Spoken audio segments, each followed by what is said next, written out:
Chapter 192. In the back garden of Prince Yu's mansion in the capital of the Qin dynasty, there is a huge pavilion. It is Lei Mountain House. In the crafting room on the first floor of Lei Mountain House, Qin Yu is sitting cross-legged with his eyes closed, motionless. In front of him is the huge 8 trigrams furnace. Deep cyan flames are burning in the 8 trigrams furnace, making the whole crafting room hot. Only Qin Yu's side is still very cool. On the right side of Qin Yu is a pile of crystals. There are at least 100 of them, and all of them are top-grade crystals. Qin Yu opens his eyes and takes a look at the pile of crystals. His eyes are full of smiles.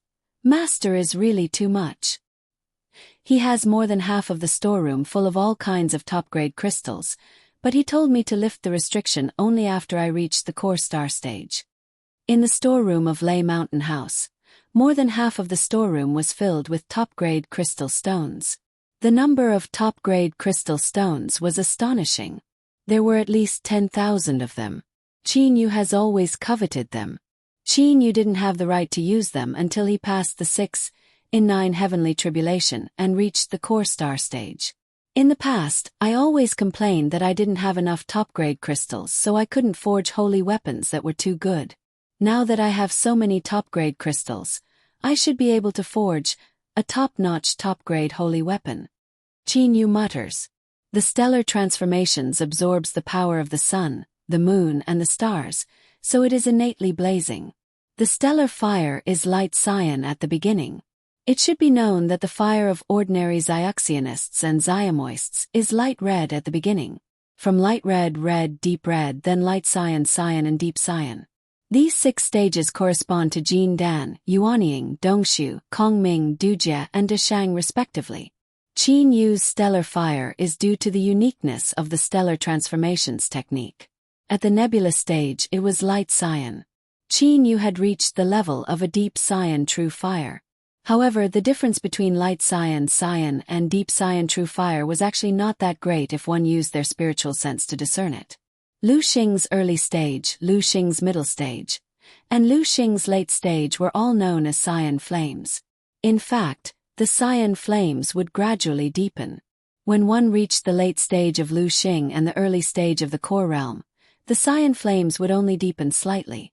The boundary between cyan and dark cyan, as well as the word dark, was actually blurry. Nebula stage, Lu Xing stage, star core stage, planet stage, tribulation stage, star stage. The star real fire corresponded to light cyan, cyan, dark cyan, light purple, purple, and dark purple respectively. This was also the reason why Qin Yu's master, Lei Wei, dared to say that he was the #1 refining expert in the world of self-cultivators. After all, the true fire in his body was several levels higher than that of ordinary self-cultivators.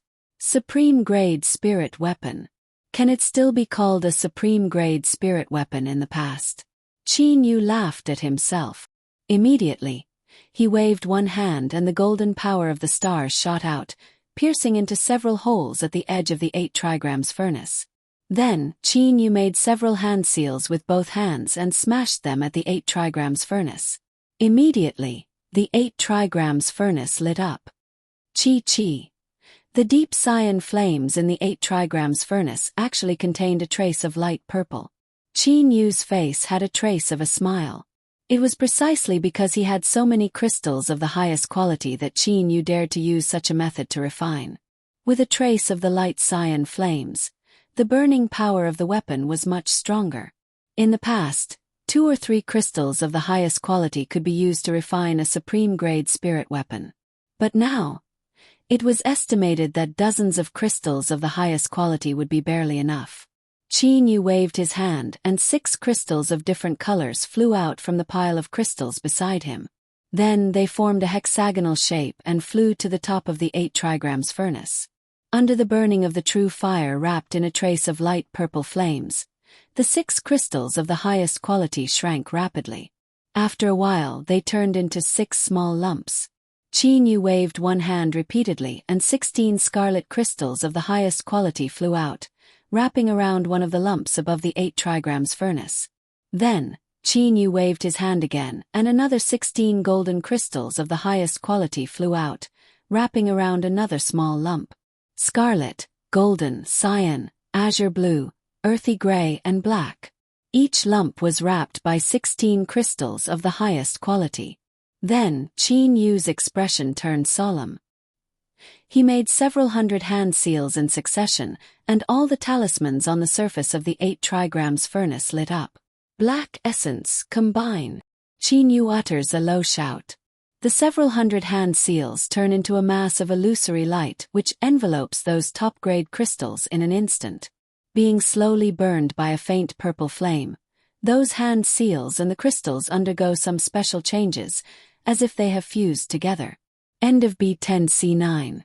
Using the energy of the 5 elements as the foundation and darkness as the main element, I don't know if it will succeed. Qin Yu didn't have much confidence at the moment. Once the refinement was successful, He Yuan could transform into all kinds of weapons. It could be hard or soft, and it could change into thousands of forms. However, according to Lei Wei's description, the success rate of the refinement was relatively low, only about 1/3. Moreover, it required a large number of the highest quality crystals of the 5 elements. Who could afford it? Moreover, if it failed once, the loss would be too great. After a long time, a mass of black liquid was constantly rolling above the 8 trigrams furnace. It's done. Qin Yu was overjoyed. The black essence has been completed. This weapon is naturally easy. The refining process of the black essence was the most important. If it failed, then the 5 elements would be unbalanced and an explosion would occur.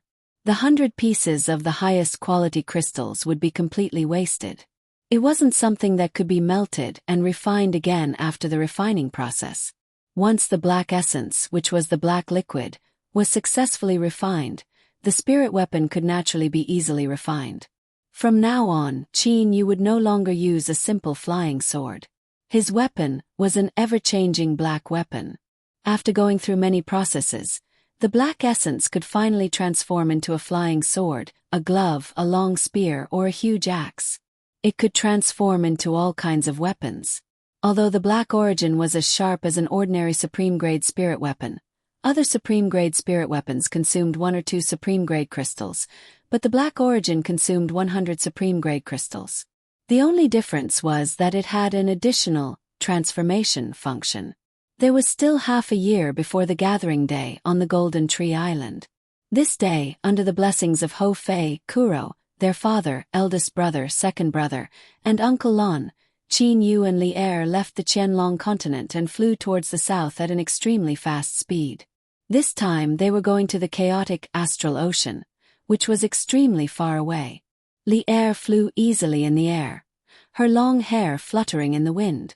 Qin Yu stood on a black cloud and flew at an extremely fast speed. "Big brother Qin Yu, your black cloud is really strange," Li Er exclaimed. With a thought, Qin Yu turned the black cloud into a black flying sword. Qin Yu stepped on the flying sword and flew up. "Hey, big brother Qin Yu, you refined this weapon in Lei Mountain House? It's really rare. I've never seen other Xiationists use this kind of weapon. How did you refine it?" Li Er was surprised. Qin Yu said with a smile, "This is a secret method of my sect. I used 100 pieces of the highest quality crystals to refine it successfully. However, after refining it successfully, it can transform into all kinds of weapons.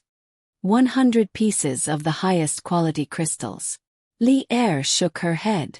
"It doesn't seem worth it to refine it with so many of the highest quality crystals." "Li Er, you're wrong. It can transform into all kinds of weapons. Why do you say it's not worth it?" Qin Yu said with a smile. He was very fond of his new weapon. Li Er said with a bright smile, "Big brother Qin Yu, nearly 100 pieces of the highest quality crystals can be refined into dozens of the highest quality spirit weapons. With so many of them, what kind of spirit weapons can't you refine? If you drip your blood on so many spirit weapons at once, won't you be able to choose any kind of weapon you want to use in the future? You don't have to go through so much trouble to transform it." Qin Yu was stunned. Seemed to be true. He could drip his blood on more than a dozen of the highest quality spirit weapons at once.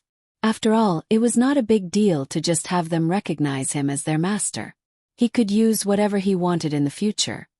However, this black origin can transform into all kinds of weapons. If you see some weapons you've never seen before in the future, you can also transform into them. Well, it's not a waste to refine this black origin. Li Er comforted Qin Yu again. Qin Yu didn't care. In fact, he didn't like to have so many spirit weapons. This one was enough for him. It's a pity that the black origin's toughness and sharpness are only so strong. It would be great if it could reach the level of an immortal weapon. Qin Yu was daydreaming at the moment. It was too difficult to have the ability to transform toughness and sharpness to an extremely high level. It was already very difficult for the black origin to reach the level of a highest quality spirit weapon. Qin Yu, who had reached the early stage of the core realm, was much faster than Lu Xing, who was at the late stage. Although the distance between the Hidden Dragon Continent and the Golden Tree Island was close to 200 million li, Qin Yu and Li Er flew easily all the way and didn't rush. They calculated well and arrived at the Golden Tree Island in exactly half a year.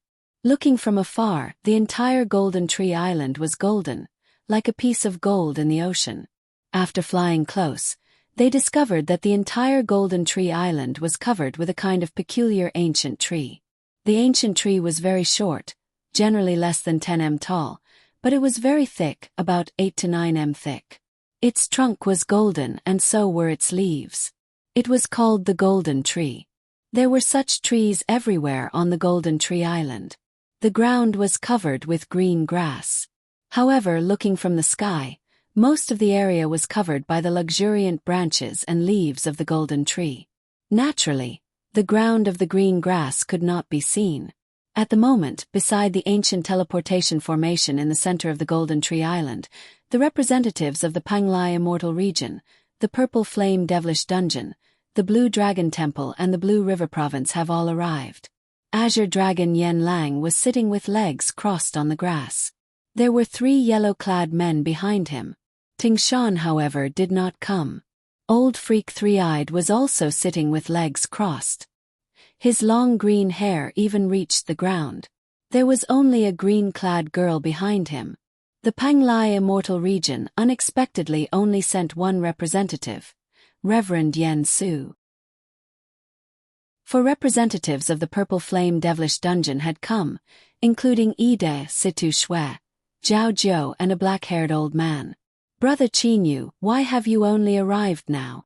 As soon as Azure Dragon sees Qin Yu flying over, he immediately welcomes him smilingly. Qin Yu and Li Er landed on the green grass.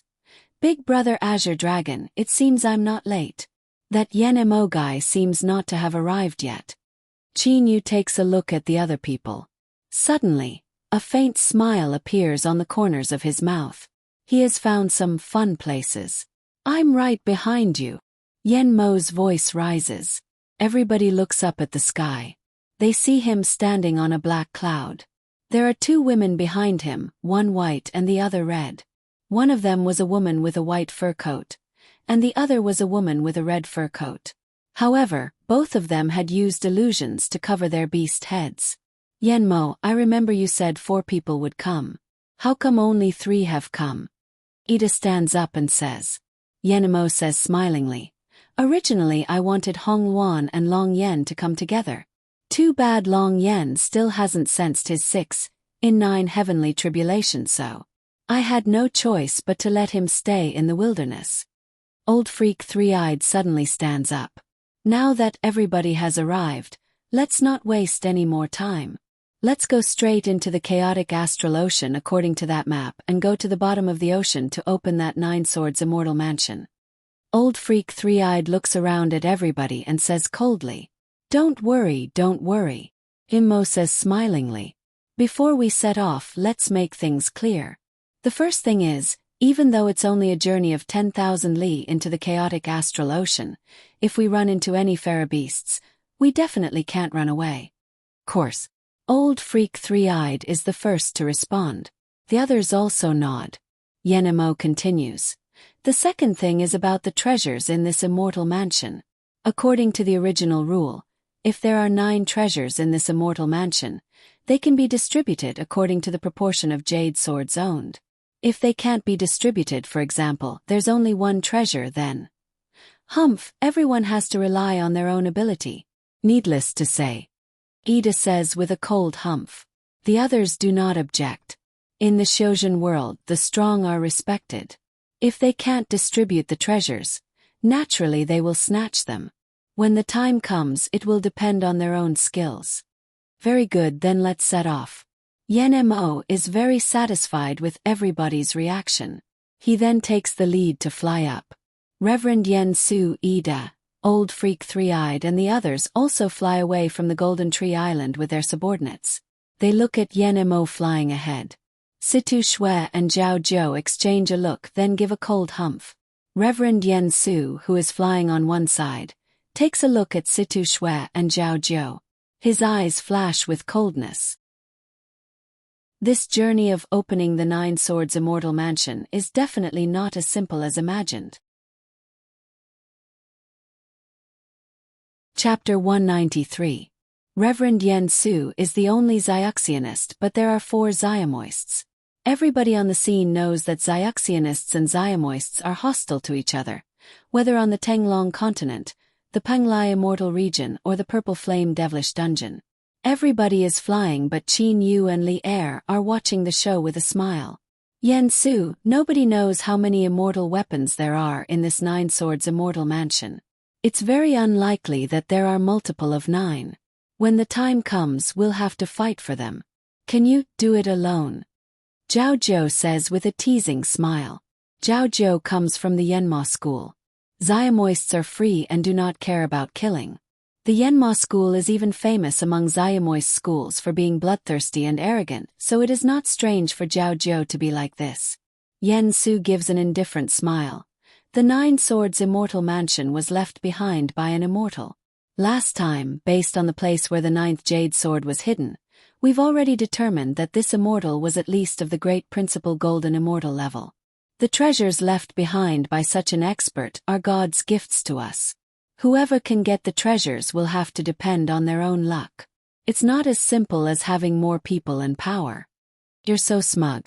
Zhao Zhou says disdainfully.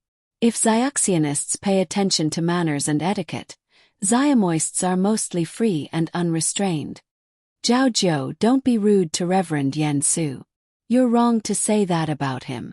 Situ Shui helps Yen Su instead. Zhao Zhou, could it be that Reverend Yen Su doesn't want the treasures? Could it be that he doesn't want more people? But he can't do anything about it. After all, the Panglai Immortal region only has 1 jade sword, so only 2 people can come here. Given the relationship between the Xiang school and the Lanyang school, perhaps neither of them wants to give in. In the end, only Yen Su can come here.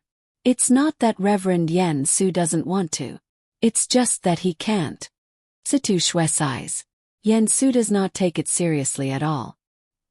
He looks at Zhao Zhou and Situ Shui with a clear and cold look in his eyes. Gentlemen, please don't talk nonsense here.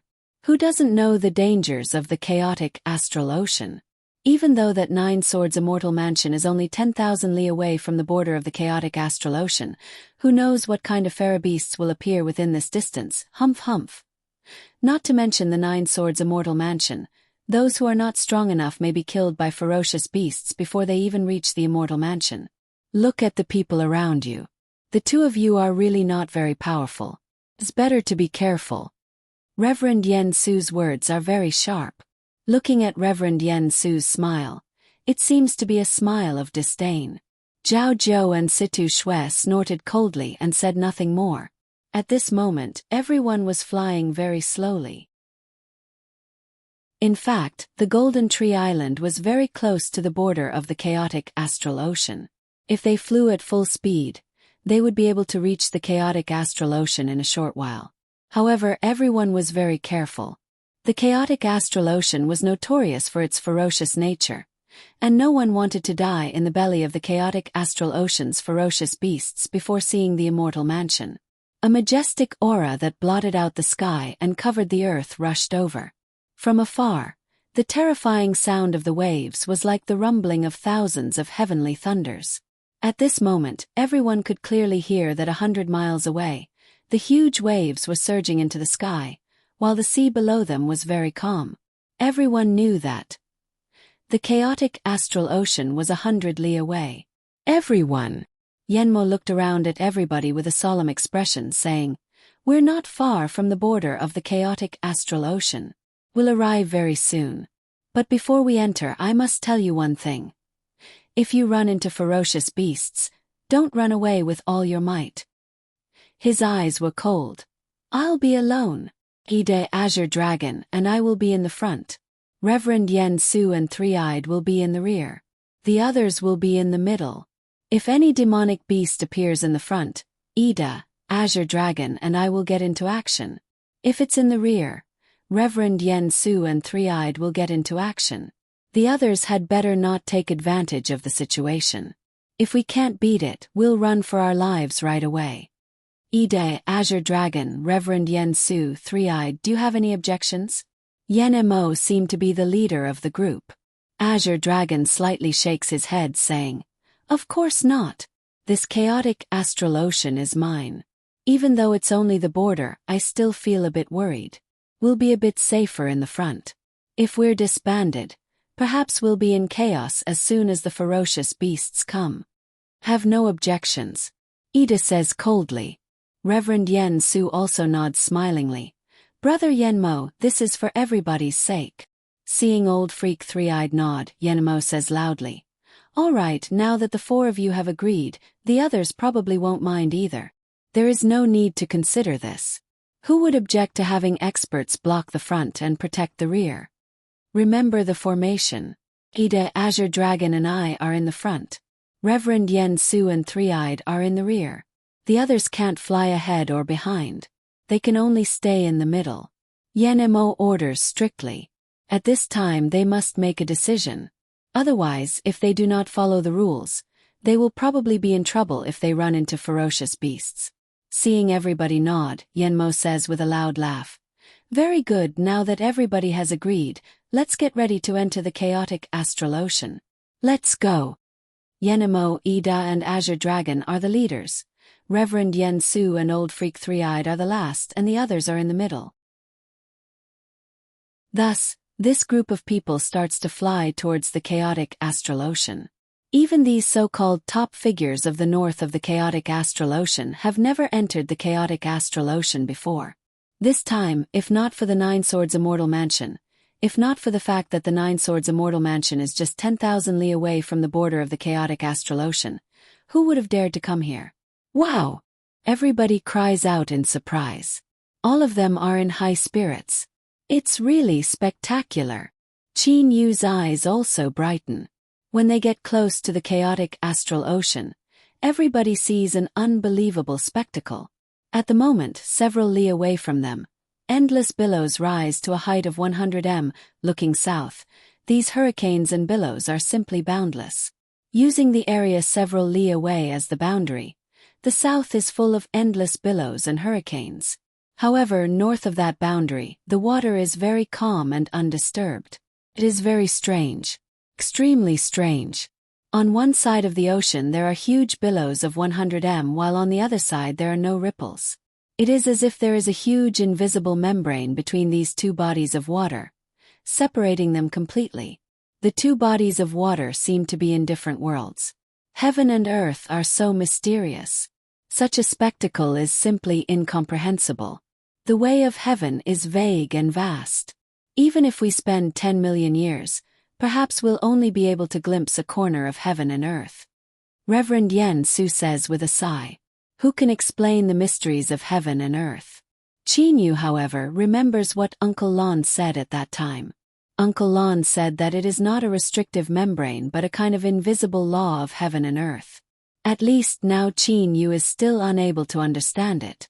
Even Uncle Lon may only call it a law of heaven and earth. As for understanding it, perhaps he has very little understanding of it. Understanding the law of heaven and earth, what kind of level is that? Qin Yu secretly sighs. Be careful, everybody. As soon as we enter the chaotic astral ocean, The holy energy of heaven and earth will become extremely turbulent. At the same time, people with unstable minds will also become agitated. You must keep your minds clear while flying extremely fast towards that Nine Swords immortal mansion. Reverend Yen Su reminds them in a clear voice. Everybody nods. In the chaotic astral ocean, not only are there hurricanes and billows, the holy energy of heaven and earth is also extremely turbulent. In the chaotic astral ocean, ordinary people will feel agitated and irritable. If their minds are unstable, they will easily suffer from energy deviation and become extremely crazy. According to speculation, the reason why fairy beasts have low intelligence and become violent and bloodthirsty is probably because of the influence of this kind of environment. When a newly born aquatic animal is ignorant and has low intelligence, it will naturally become irritable and crazy under the influence of the environment. It has been like this since childhood. If this continues, it will naturally become a so-called fairy beast. Every place has its own people. This chaotic astral ocean has also produced special fairy beasts. Everybody flies into the sky of the chaotic astral ocean from the sky above the calm ocean. Everybody feels a strange change. The density of the spiritual aura had increased by dozens of times, but at the same time, it was extremely chaotic. If the spiritual aura in the Qianlong continent and other places was like a docile rabbit, then the spiritual aura here was very chaotic. If the chaotic astral ocean is like the tame rabbit forest, then the holy energy here is like an angry gorilla, affecting everybody's state of mind. Those with chaotic, irritable and unstable minds will naturally be affected. Keep your minds clear and fly extremely fast towards the Nine Swords immortal mansion. Reverend Yen Su's voice suddenly rises in everybody's minds via holy sense communication. Immediately, those who were affected just now wake up. When they wake up, they feel shocked too. This chaotic astral ocean really deserves its reputation. Qin Yu takes a deep breath. Just now he was also somewhat affected, but because his mind is firm, he withstands it easily. Hearing Reverend Yen Su's voice, everybody speeds up at once. They all fly extremely fast towards the Nine Swords immortal mansion. Big brother Qin Yu, this place is a good place to temper one's mind and purify one's power. Moreover, I feel that the closer to the center of the chaotic astral ocean, the more vigorous and violent the holy energy is. No wonder so many loose immortals, loose demons and loose devils have gathered in the chaotic astral ocean. Li Er says smilingly to Qin Yu through holy sense communication. Indeed, staying in such an environment for a long time, one's mind must be very firm. Moreover, one's power will become even purer under the tempering of the chaotic holy energy. Qin Yu also agrees with this point of view. Li Er suddenly says curiously, "Big brother Qin Yu, I haven't seen that fairy beast yet. What does it look like?" "Fairy beast, I hope it's better not to see it." Qin Yu is not as curious as Li Er. Everybody's speed is very fast. During the time when Qin Yu and Li Er are talking, only about a minute has passed, but they have already traveled 1,000 li. However, at this moment, their good luck seems to have run out. Everybody hopes that the fairy beast will not appear, but it still appears. A huge silhouette appears in the surging waves. A shark over 100 m long. Only this shark's eyes are blood red, and it naturally radiates a tyrannical aura. No, as it gets closer, everybody discovers that it cannot be simply called a shark because there are unexpectedly two sharp claws hidden under its fins. Roar! The shark utters a heaven-shaking strange cry. Its blood-red eyes stare at everybody. Obviously it has already locked on to them. That shark's speed increases by several times in an instant and it rushes straight at them. "Be careful, it's a fairy beast." Yen Mo's voice rises in everybody's mind. "Don't run around randomly. Fairy beasts are generally close to divine beasts and have extremely powerful attacks. Don't be careless. Azure Dragon Ida, let's go." Holy sense communication is only a thought, so it is very fast. As soon as the holy sense transmissions rise in everybody's mind, Azure Dragon, Ida and Yenmo rush towards that fairy beast shark. As for the others, Of course they won't take advantage of the situation. Judging from its aura alone, this fairy-beast is definitely not an ordinary fairy-beast. Azure Dragon rushes to the front. His arms suddenly become thicker and at the same time they are covered with blue scales. His hands have already turned into a pair of dragon claws. The dire beast shark opened its big mouth, revealing its sharp teeth. Everyone believed that even if it was a top-grade spirit weapon, it would still be able to bite it. The fairy-beast shark is extremely fast and its trajectory is very mysterious. Growing up in the chaotic astral ocean from childhood, this fairy-beast's fighting ability is very strong. Azure Dragon's body turns into an arc and arrives directly under the shark. He is about to use his dragon claws to attack its abdomen. Clang! A sharp claw under the fairy-beast shark's fin suddenly stretches out and directly grabs Azure Dragon. Azure Dragon wants to get rid of it, but in such a short distance, he unexpectedly does not have enough time. In the end, his human-shaped dragon claws and the shark claws collide. Azure Dragon flies backwards. The shark, however, utters a roar and becomes even more brutal. Haha, Azure Dragon Yanlang, you're really too weak. Watch me. Yenmo says through his holy sense, then immediately charges at the fairy-beast shark. Yenmo, don't be careless. There isn't much difference between a fairy-beast and a divine beast of the same level. Besides, fairy-beasts have stronger fighting instincts. Azure Dragon reminds him at once. He has fought against the fairy-beast shark once, so naturally he is aware of its power. A heart-palpitating sound is heard, as if a blade is being carved on glass. It is the result of the wrestling between Ida's right hand and the fairy-beast shark's fin. As a result, Ida's right hand is cut and blood drips down. But right afterwards, Yenmo unexpectedly has a head-on collision with that fairy-beast shark in his human form. After a series of loud explosions, both Yenmo and the fairy-beast shark slightly pause. They seem to be evenly matched.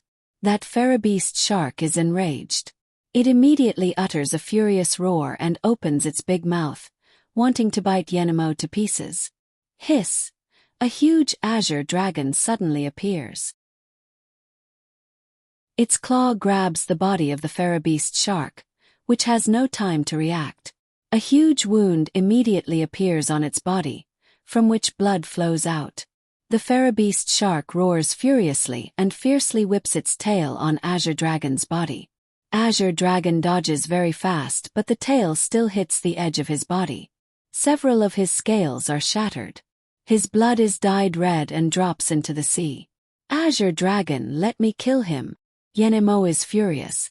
Yenmo immediately transforms into his true form, which is a black dragon whose body is almost the same as Azure Dragon's. The only difference is that this black dragon's eyes are blood red. This is none other than a divine beast black dragon, which is an extremely formidable dragon even among the dragon clan. Poochie! Blood splatters. Large chunks of flesh and blood fall into the sea.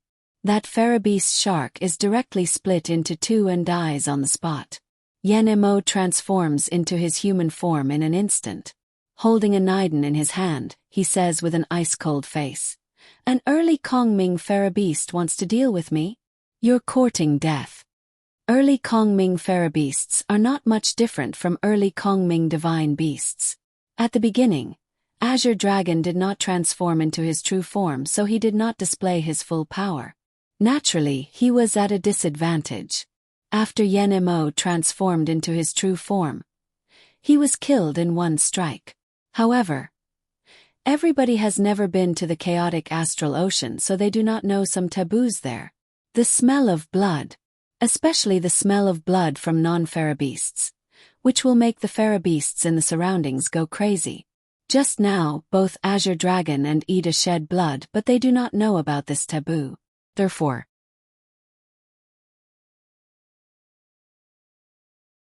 Chapter 194.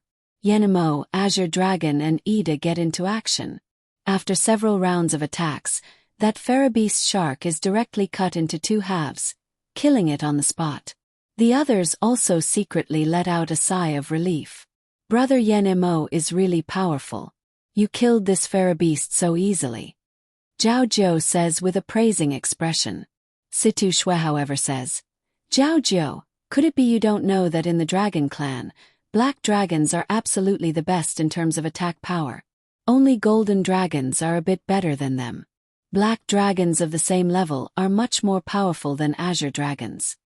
Yen Mo takes a cold look at these two people, then says via holy sense communication, don't waste time talking nonsense here.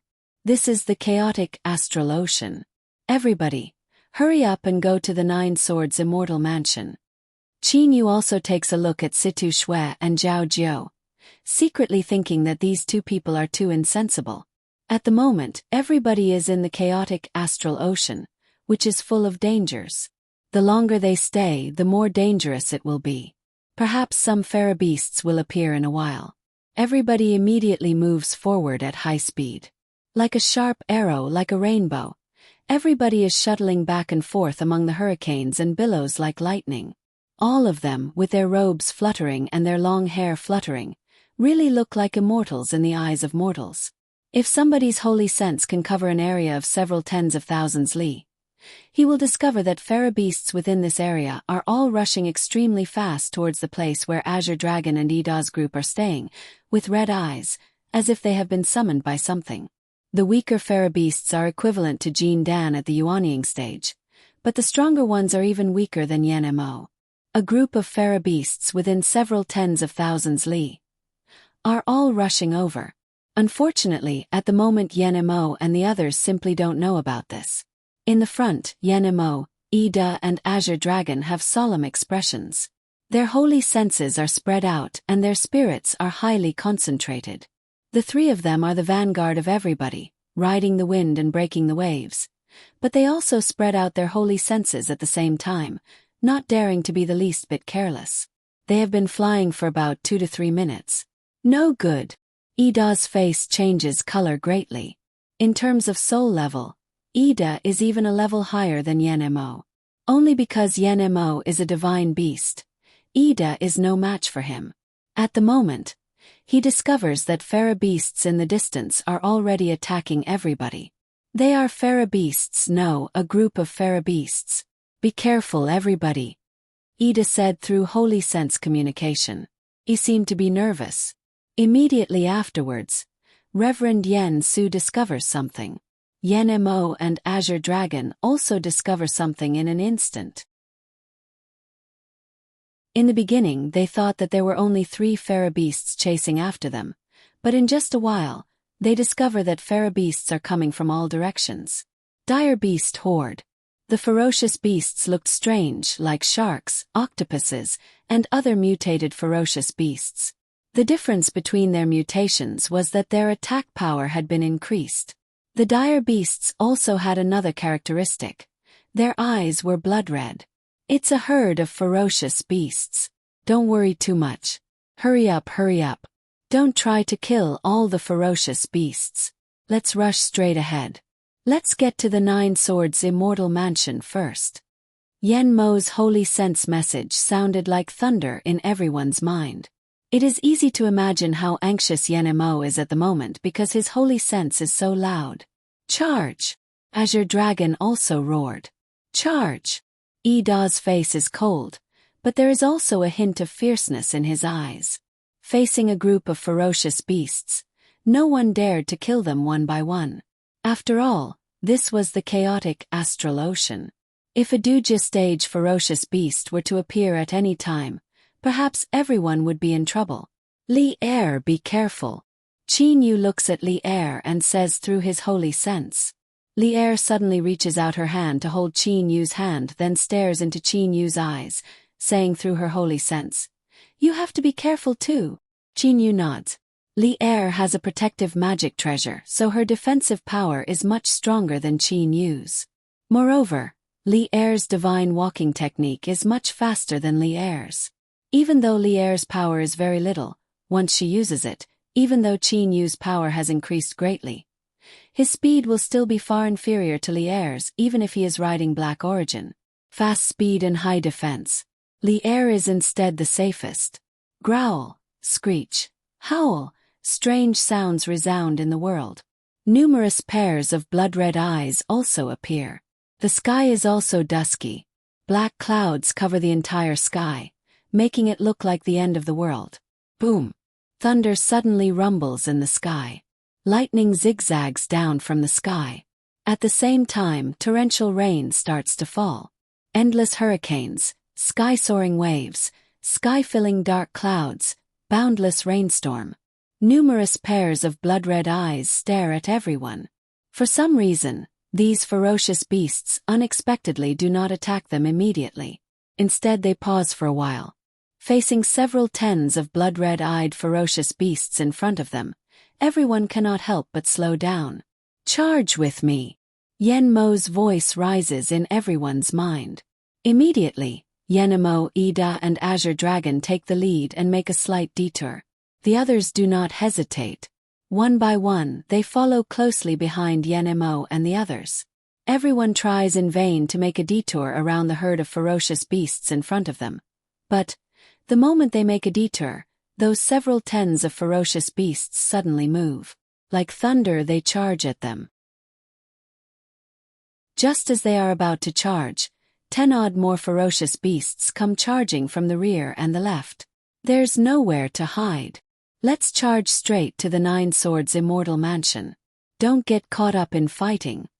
As soon as Yenmo's voice rises, his body immediately transforms into a huge black dragon. This black dragon also has blood-red eyes. Perhaps an ignorant person might even think that this black dragon is also a ferocious beast. At the same time, an azure dragon also appears. Both Yenmo and Azure Dragon Yenlang have changed into their true forms. At this moment, they can no longer hide their strength. They can see that the strongest of these ferocious beasts is only as strong as the shark from a moment ago, but there are so many of them. Poof! Blood splashes out. An arm-thick but 10-odd m long swordfish is directly torn into 2 halves by the black dragon. The black dragon takes the lead and charges straight ahead. The black dragon and Ida assist him on both sides. Charge and kill. In a breath's time, the surroundings are filled with seawater and blood. There is blood of ferocious beasts as well as human blood. Everybody charges and kills in the crowd of ferocious beasts. Naturally, Situ Shui, Zhao Jiu and Qin Yu, who are in the middle, are also attacked. The ferocious beasts are not afraid of death. They charge at everybody with blood-red eyes. That brutal killing intent is so crazy. Crazy, brutal and bloodthirsty. A black beam of light flashes for a while. A huge ferocious beast is directly divided into several parts. Qin Yu, whose body is wrapped in a black suit of armor, is holding a Niden in his hand. Qin Yu directly puts the Niden into his spatial ring. This black suit of armor is none other than He Yuan. He Yuan is refined from the essence of 100 top-grade crystals and can change into any shape. Advance. Advance. Advance recklessly. After nearly 3 minutes of killing, luckily there are experts protecting them from the front and the back. Those in the middle who are slightly weaker are not seriously attacked and only suffer flesh wounds. Yenmo, Azure Dragon and Ida, who are in the lead, have killed the most ferocious beasts. They also suffer some minor injuries. After 3 minutes of charging and killing, there are about 70 to 80 ferocious beasts in all directions. Everybody has killed 10 odd and injured 34, but the others have not touched them. Hurry up. The ferocious beasts at the border are not very strong. Hurry up. If we are late, some ferocious beasts will come and it will be too late. Yenmo shouts through his holy sense. The same time he speeds up. Everybody also speeds up to the limit. The weak ones are like Old Freak Three-Eyed's maids. Old Freak Three-Eyed directly grabs them and flies. He does everything possible to increase his speed. Everybody has already sensed the terrors of the chaotic astral ocean. It has only been a few minutes since they entered. The total power of the ferocious beasts they have encountered is about the same as theirs. If they really fight recklessly, many of them will definitely die. Shuttling back and forth in the billows, the blood on everybody's bodies is also washed clean. 1,000 li away, a black phantom rushes extremely fast in the direction of everybody.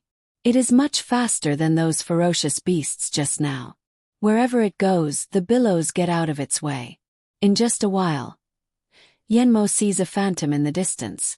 His face changes color greatly. Ida's and Azure Dragon's faces also change color greatly. They have just sensed the aura of that ferocious beast, and have not even found out its power level when it has already appeared in the range of their eyes. Watch out! Yenmo only has time to warn them using his holy sense. Immediately afterwards, he charges at that phantom in his black dragon form. Just now Yenmo, Ida and Azure Dragon's companions have already noticed the phantom's speed. Even Yenmo is much slower than it.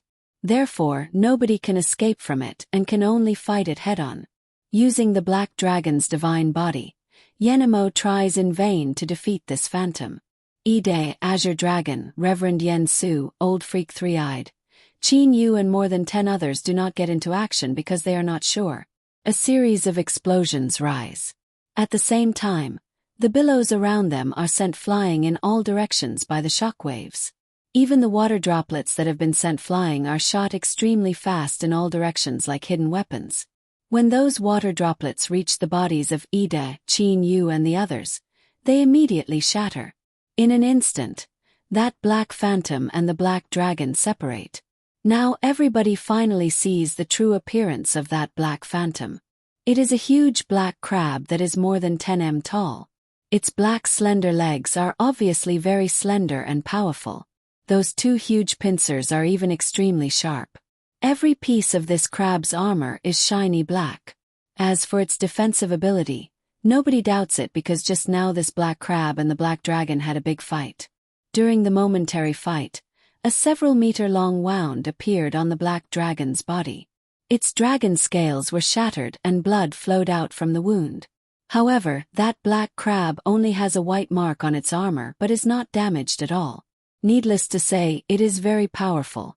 It's a Duja stage Pharaoh beast, a bit more powerful than me. Others don't try to attack it in vain. Given its defensive ability, you simply won't be able to break its defense. All of you charge towards the Nine Swords Immortal Mansion. Yenmo uses Holy Sense communication directly. As soon as they fight, Yenmo knows that this black crab is even a bit more powerful than him. It is definitely a Duja stage Pharaoh beast. Suddenly that huge black crab moves. Facing the black dragon with its body, it charges at him horizontally.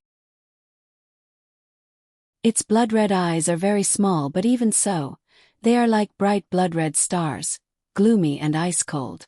With another series of rumbles, the black crab and the black dragon charge at each other. Both of them are far more powerful than everybody else, so the speed of their fight is so fast that everybody feels that the dragon and the crab have become illusions again. Don't waste time. Charge! Ida shouts using his holy sense. Immediately afterwards, he and Azure Dragon take the lead in charging towards the Nine Swords Immortal Mansion. At the moment, they have no time to care about the black dragon. Given the black dragon's power, everybody else is of no use here. More than 10 people immediately charge towards the Nine Swords Immortal Mansion. In just a while, a black illusion has overtaken everybody. This Pharaoh beast crab is too formidable. We can't linger in battle. Let's run away as fast as we can. We'll talk about it after we get into the Nine Swords Immortal Mansion. The black dragon's voice rises in everybody's mind. This black illusion is none other than the fleeing black dragon Yenmo. Everybody simply doesn't say anything superfluous and rushes straight towards the Nine Swords Immortal Mansion. But how can the black Pharaoh beast crab possibly let them off? Only after they have flown for a few breaths of time does the crab appear again. The black dragon immediately roars furiously and fights the crab again, telling everybody to run a bit further away. In just a while, the black dragon flees again.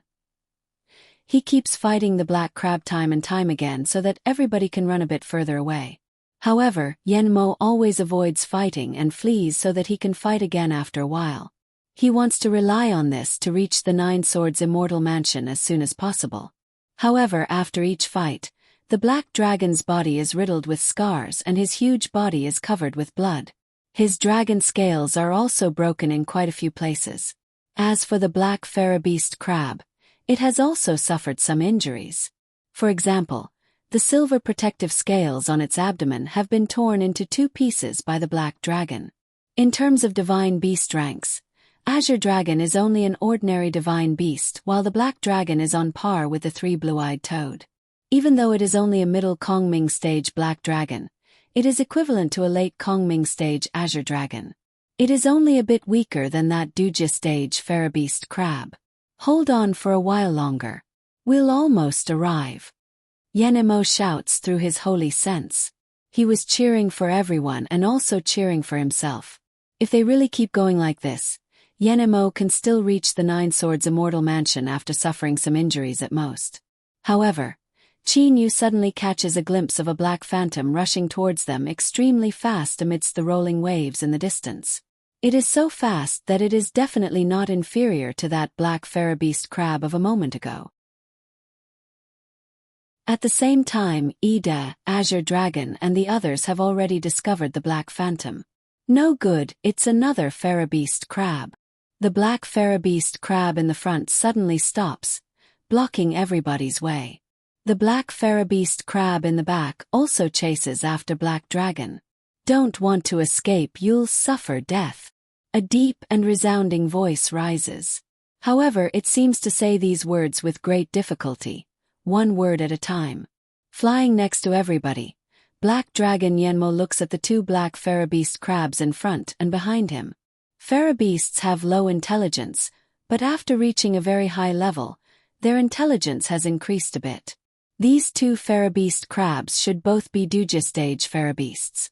If there is only one of them we can still barely escape, but 2 of them.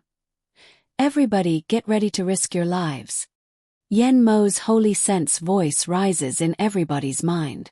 Facing 2 Duja stage farabeasts in front and behind him, Ida, Azure Dragon, Situ Shui, Qin Yu and the others all have somewhat unsightly expressions. At the same time, a hint of bloody light also appears in their eyes. They can only risk their lives.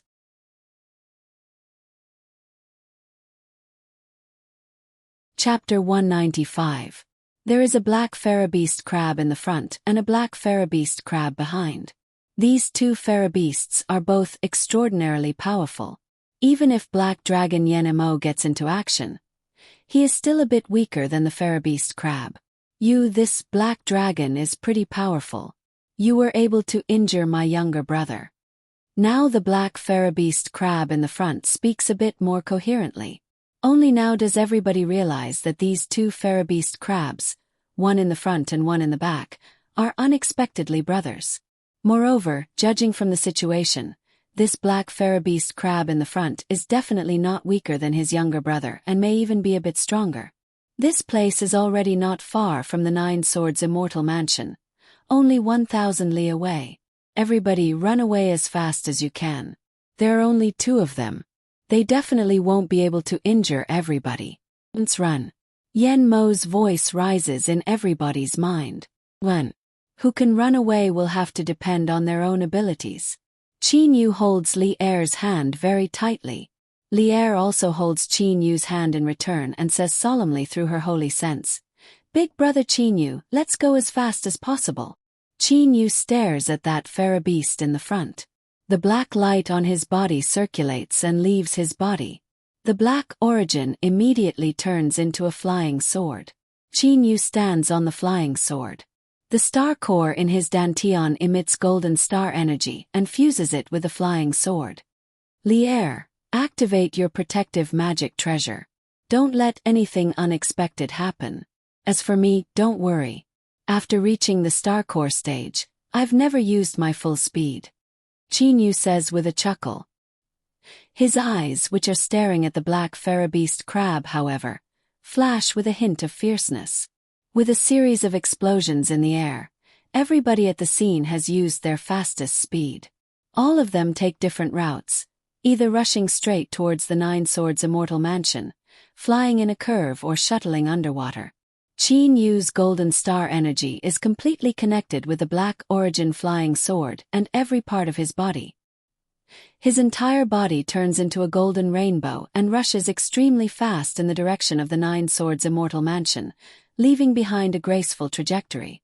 Li Er, however, easily follows Qin Yu in just several steps as if she is taking a stroll. Black Dragon, prepare to die. The boss Black Pharaoh-beast crab in the front then charges at Black Dragon Yanemo. As for his younger brother, that Pharaoh-beast crab number 2, who is at the rear, he is charging at the others. It seems all crabs are hostile to dragons.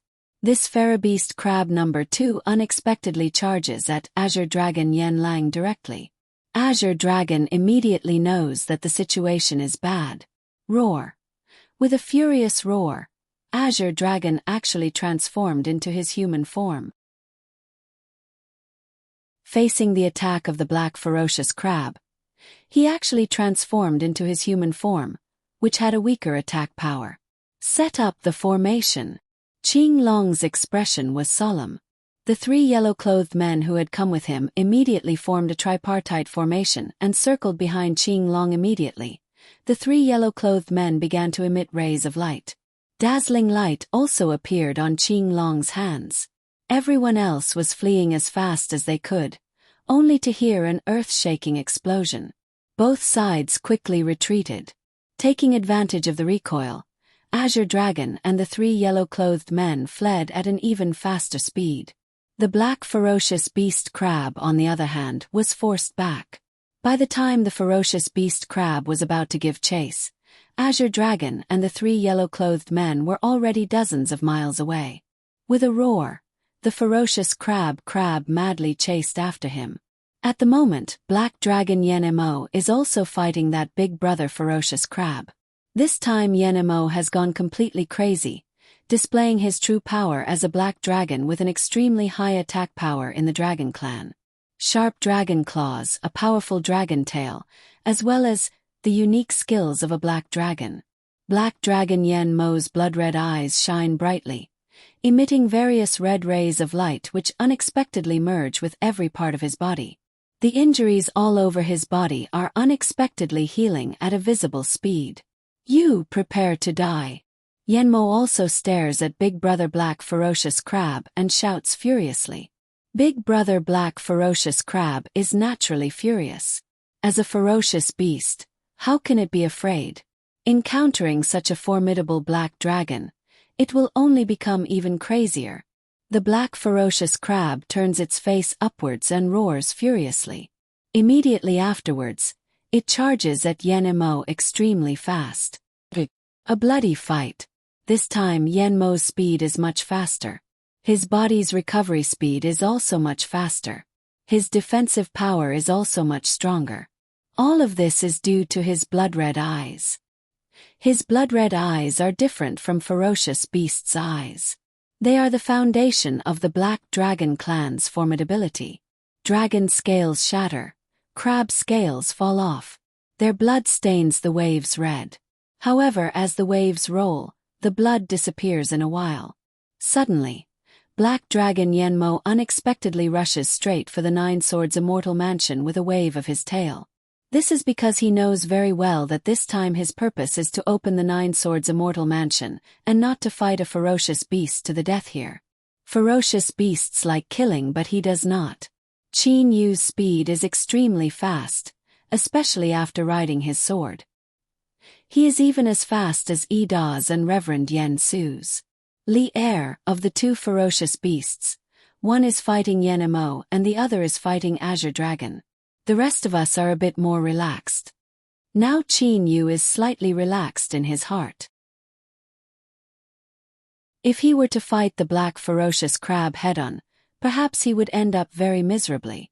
Big Brother Qin Yu, that Azure Dragon and those 3 yellow-clad men seem to be very formidable. Who are those 3 yellow-clad men?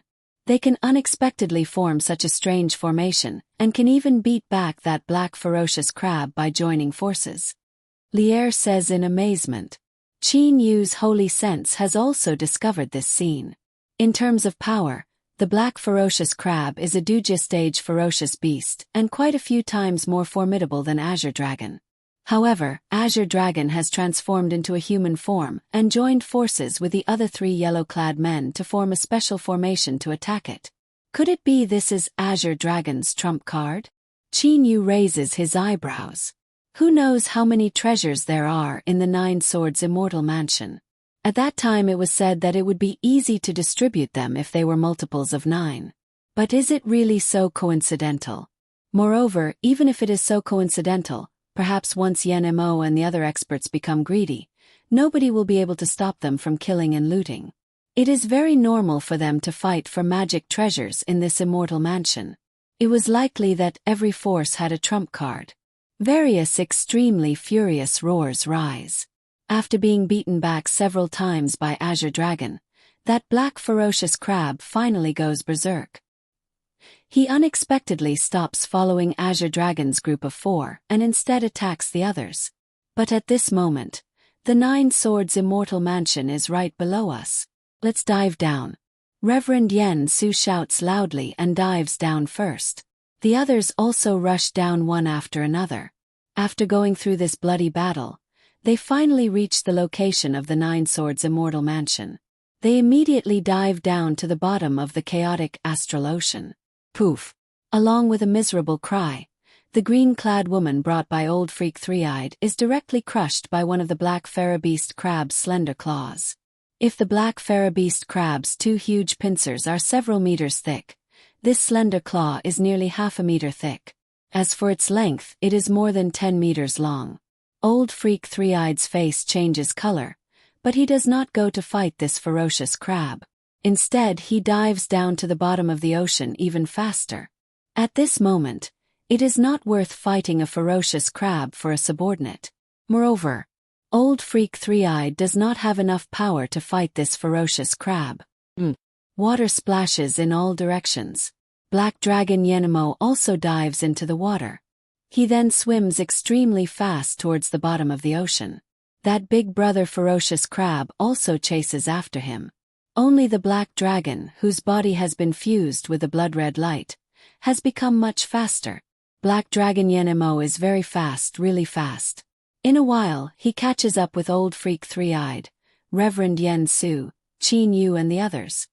No good. Qin Yu's face changes color. He has already noticed that 2 ferocious crabs are coming at him from behind. Of course, these 2 ferocious crabs are not targeting Qin Yu alone. Instead, they are targeting everybody. Perhaps that big brother crab is chasing after Qin Yu. All of them hurry on their way extremely fast.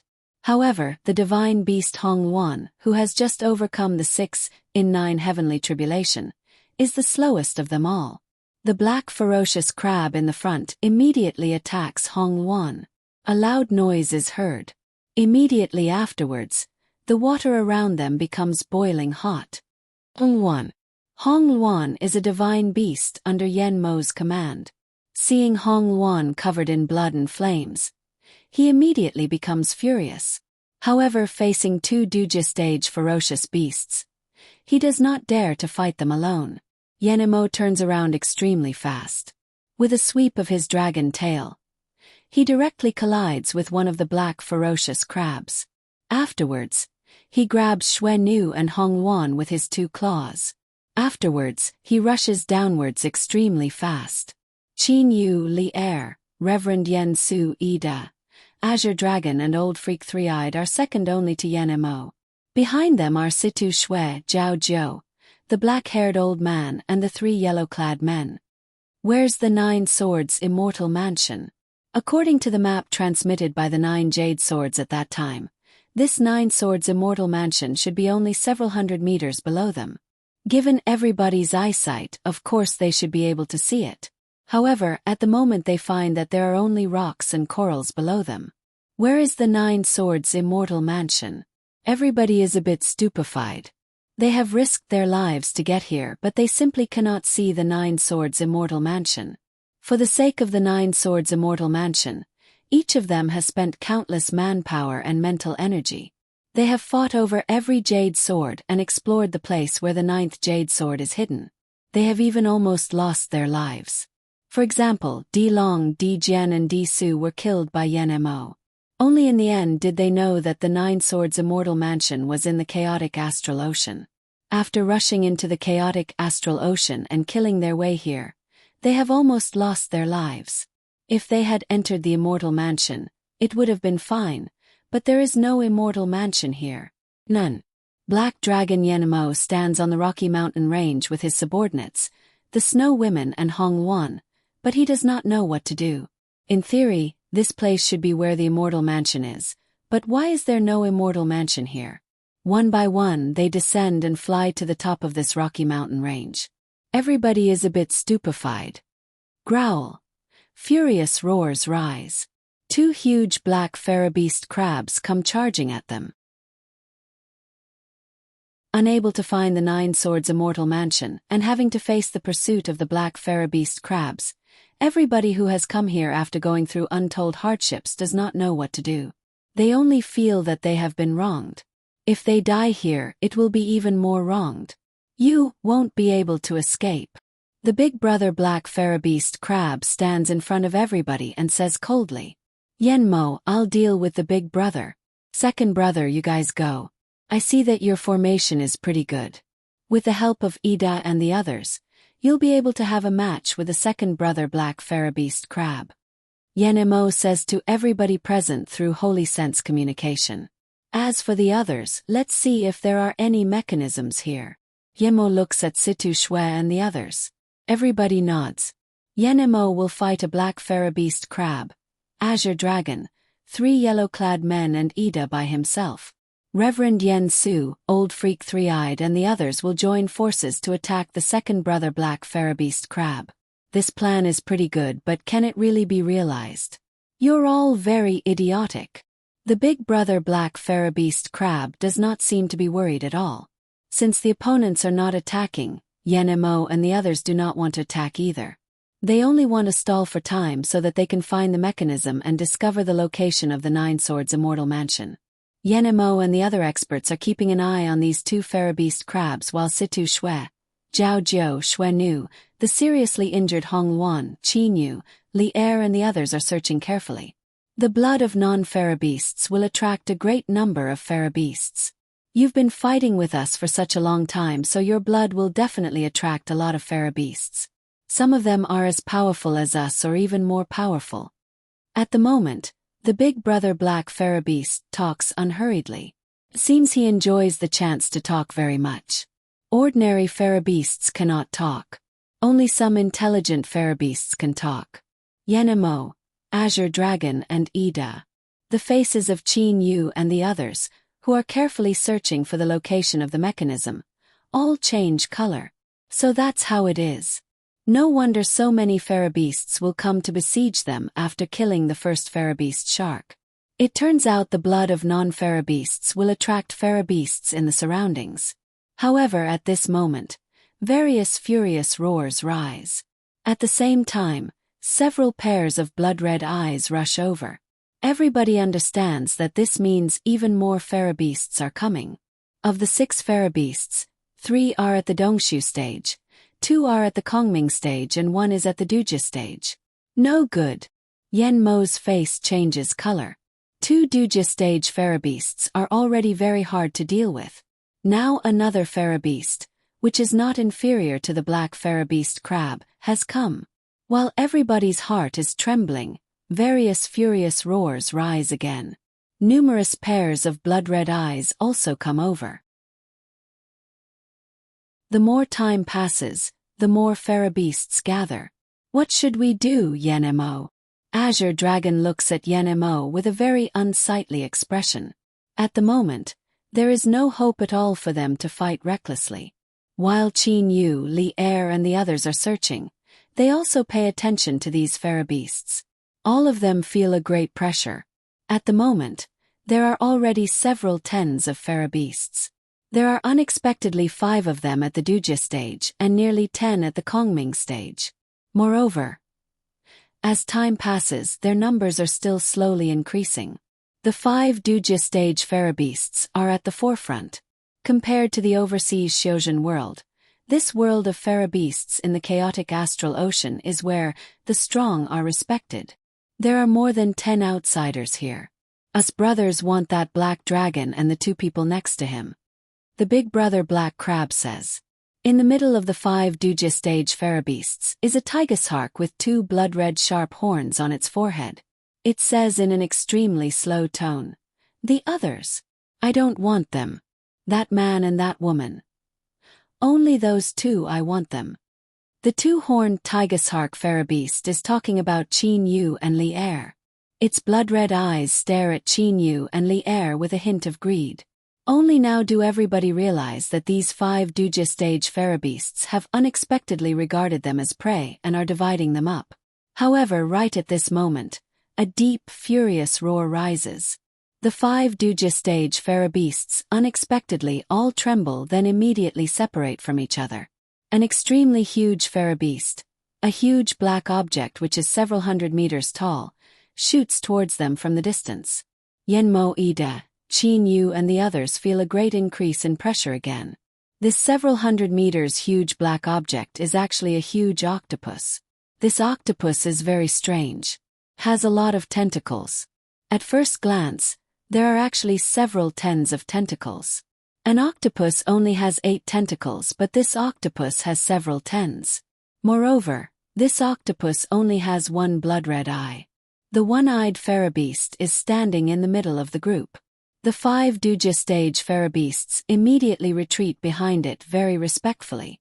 Deshang stage farabeast. Azure Dragon says in a low voice.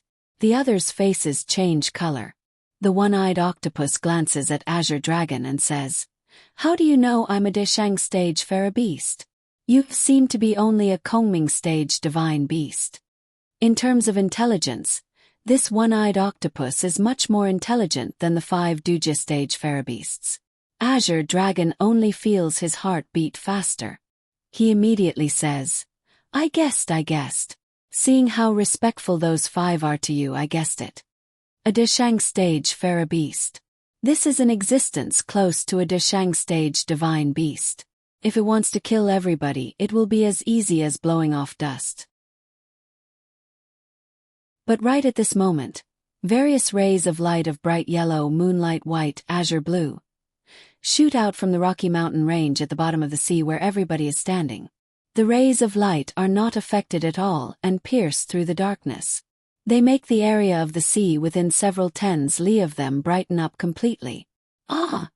That one-eyed octopus suddenly cries out in pain. When those rays of light hit his body, he seems to be corroded and blood starts to seep out. With a cry of pain, he immediately makes a movement of his body and flees away.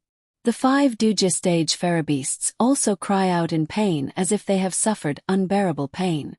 All of them bleed out. They also turn around and flee at once, simply not caring about Yenmo, Qin Yu and the others. Only they seem to be affected by those rays of light, so their flying speed is especially slow. But at any rate, they have already flown several tens li away and run away. As for the other Deshang stage farabeasts and Kongming stage farabeasts, they all cry out in pain and want to run away. But because they are slower, they suffer greater injuries. Their resistance is even weaker. In just a while, these farabeasts' bodies fester then turn into ashes. Yenmo Ida, Reverend Yen Su, Qin Yu and Old Freak Three-Eyed are all dumbstruck. Extremely powerful Deshang stage farabeasts have been scared away by these rays of light and even seriously injured. The Kongming stage farabeasts have even been turned into ashes directly. Immortal Mansion, the 9 Swords Immortal Mansion. A cry of alarm is heard. It is Zhao Jiu who shouts. Everybody turns around to look. They see that more and more rays of light are shooting out. That Rocky Mountain range unexpectedly also shatters. An extremely large building starts to appear. Bathed in the miraculous rays of light, a magnificent immortal mansion finally appears.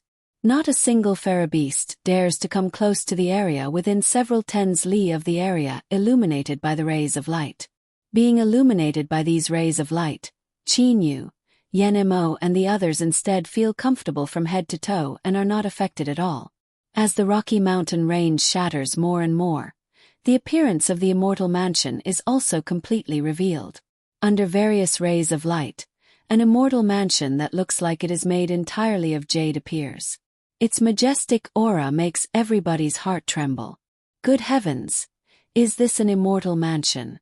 For the moment, everybody is shocked by this immortal mansion. At the same time, they feel delighted. Just by looking at the immortal mansion, it is already so impressive. How can the treasures in it be inferior? Ah! A miserable cry rises. Qin Yu's face changes color greatly because old freak Three-Eyed, who is right beside him, has unexpectedly been blown up directly. Yuanying has even been pierced through and falls down. The extremely formidable old freak Three-Eyed has unexpectedly died just like that. Qin Yu knows that the situation is not good. At the same time, he also feels an extremely terrifyingly powerful energy coming at him from behind. It's attacking me. Even though he has sensed it, at the moment Qin Yu simply has no time to dodge because the opponent is too fast. But no matter what, he has to give it a try. Qin Yu tries his best to dodge to the right. At the very least, he cannot injure his head and dantian. Li Er. When Qin Yu's body is dodging, he discovers that Li Er has unexpectedly arrived behind him to shield his back. He cannot help being greatly alarmed. A loud noise is heard. Li Er's body sends out transparent ripples, easily blocking that terrifying attack. Li Er's protective magic treasure has taken effect. That attack, which blew old freak Three-Eyed into dregs with ease, is blocked by Li Er with ease. But now the mysterious man's targets seem not only Qin Yu and old freak Three-Eyed. At the same time, there are other people as well. Boom! Boom! Boom! Boom! Boom! A series of explosions rise. After a while, the explosions stop. The smoke settles down completely. Qin Yu looks around. Reverend Yen Su Ida, Situ Shui and Zhao Zhou are still smiling. But the Zhuoists, at the moment, Yen Mo is kneeling on one knee. His face is very pale and his blood is flowing all over the ground. Azure Dragon is lying on one side. Those three yellow-clad men are all supporting him. Yen Mo's two subordinates, Xue Nu and Hong Wan, are lying on the ground. They are already lifeless. Dead. Tisk tisk. This person should be a member of the Stellar Tower. Since he was able to take a blow from me without dying, he should have that loose immortal's protective magic treasure. Looks like that loose immortal of the Stellar Tower really deserves his reputation. Standing in front of the immortal mansion, a black-robed man says smilingly. At the moment, there is another black-robed man beside him. The one who attacked just now was obviously this mysterious black-robed man. Seeing the two black-robed men, Zhao Zhou is delighted at once. He kneels down at once and says respectfully, "Disciple Zhao Zhou pays respect to Grand Master and Grand Uncle Master."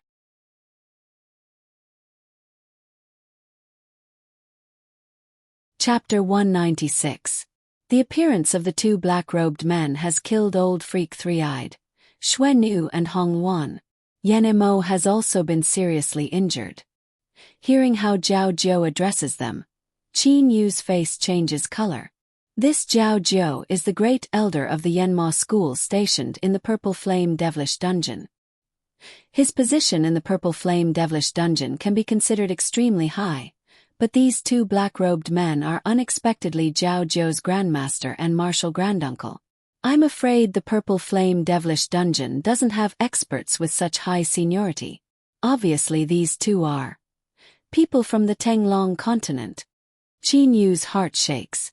What Qin Yu is most worried about is that Xiaxianist schools and Xioma schools will invite super experts from the Tenglong continent to come here. If there are only people from the Panglai Immortal region and the Purple Flame Devilish Dungeon, Qin Yu has the confidence to deal with them.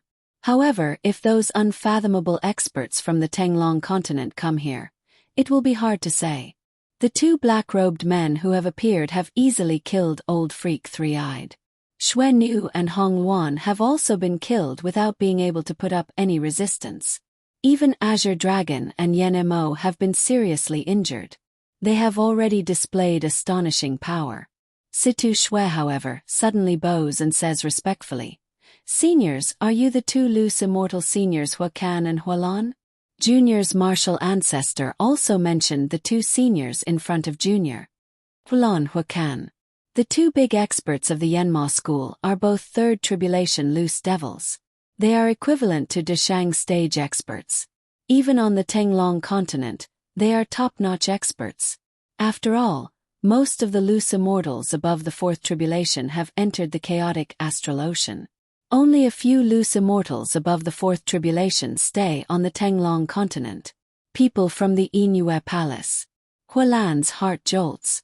Seeing Situ Xue, he recognizes her practice method. This junior unexpectedly knows me and my second brother. Looks like there's something special about her. Hualan looks at Situ Xue with a friendly look in his eyes.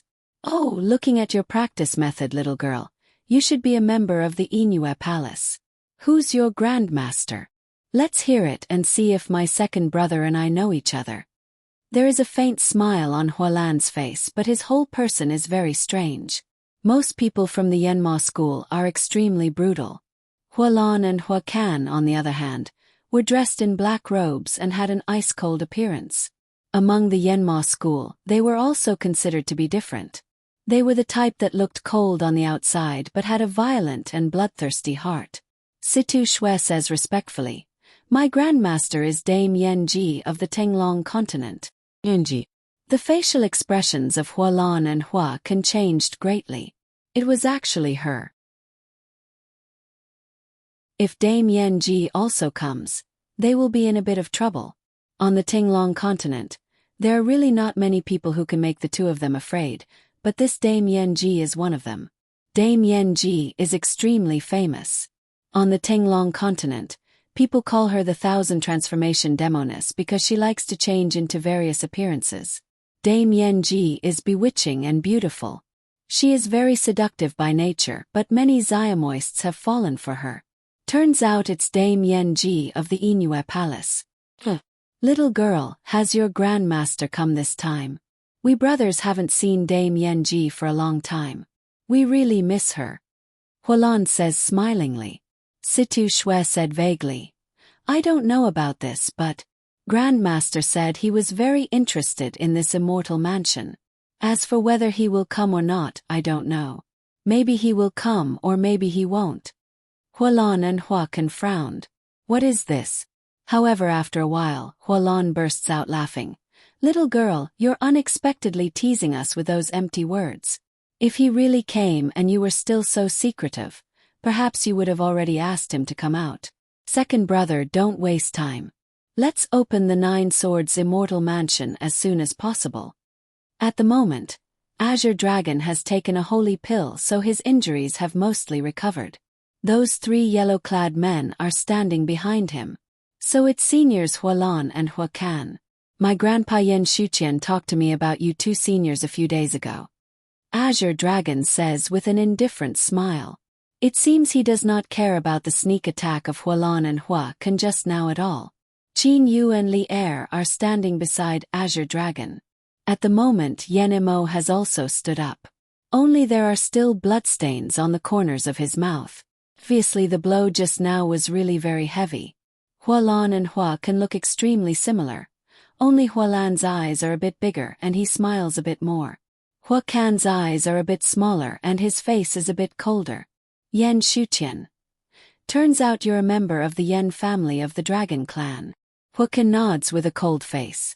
Hualan, however, says, "Brat of the Dragon Clan, don't think you're so powerful that you can resist my blow." Azure Dragon says smilingly at once, "I know myself well. Senior, you're a third tribulation loose devil whose power is comparable to that of a Deshang stage expert. It's very easy for you to deal with us. You can kill us with a wave of your hand. I was lucky enough to keep my life. That's naturally because you showed mercy to me. Brat, you're sensible." There is a hint of satisfaction on both Hualan and Huacan's faces. Hey Black Dragon, what's that look in your eyes? Hua Kan shouts with a cold expression. Yenmo wipes the bloodstains off the corners of his mouth with one hand and looks coldly at Hua Kan. Yenmo's heart is filled with fury. Two of his generals, Snow Woman and Hong Wan, have already been killed, so how can Yenmo be reconciled to this? If you weren't a member of the Dragon Clan, I would have already killed you with a heavy blow just now. Brat, I'm not giving you face. I'm giving your senior of the Dragon Clan face. Brat, don't be rampant in front of me otherwise. Hua Kan looks coldly at Yenmo as if he will kill him on the spot if he disobeys.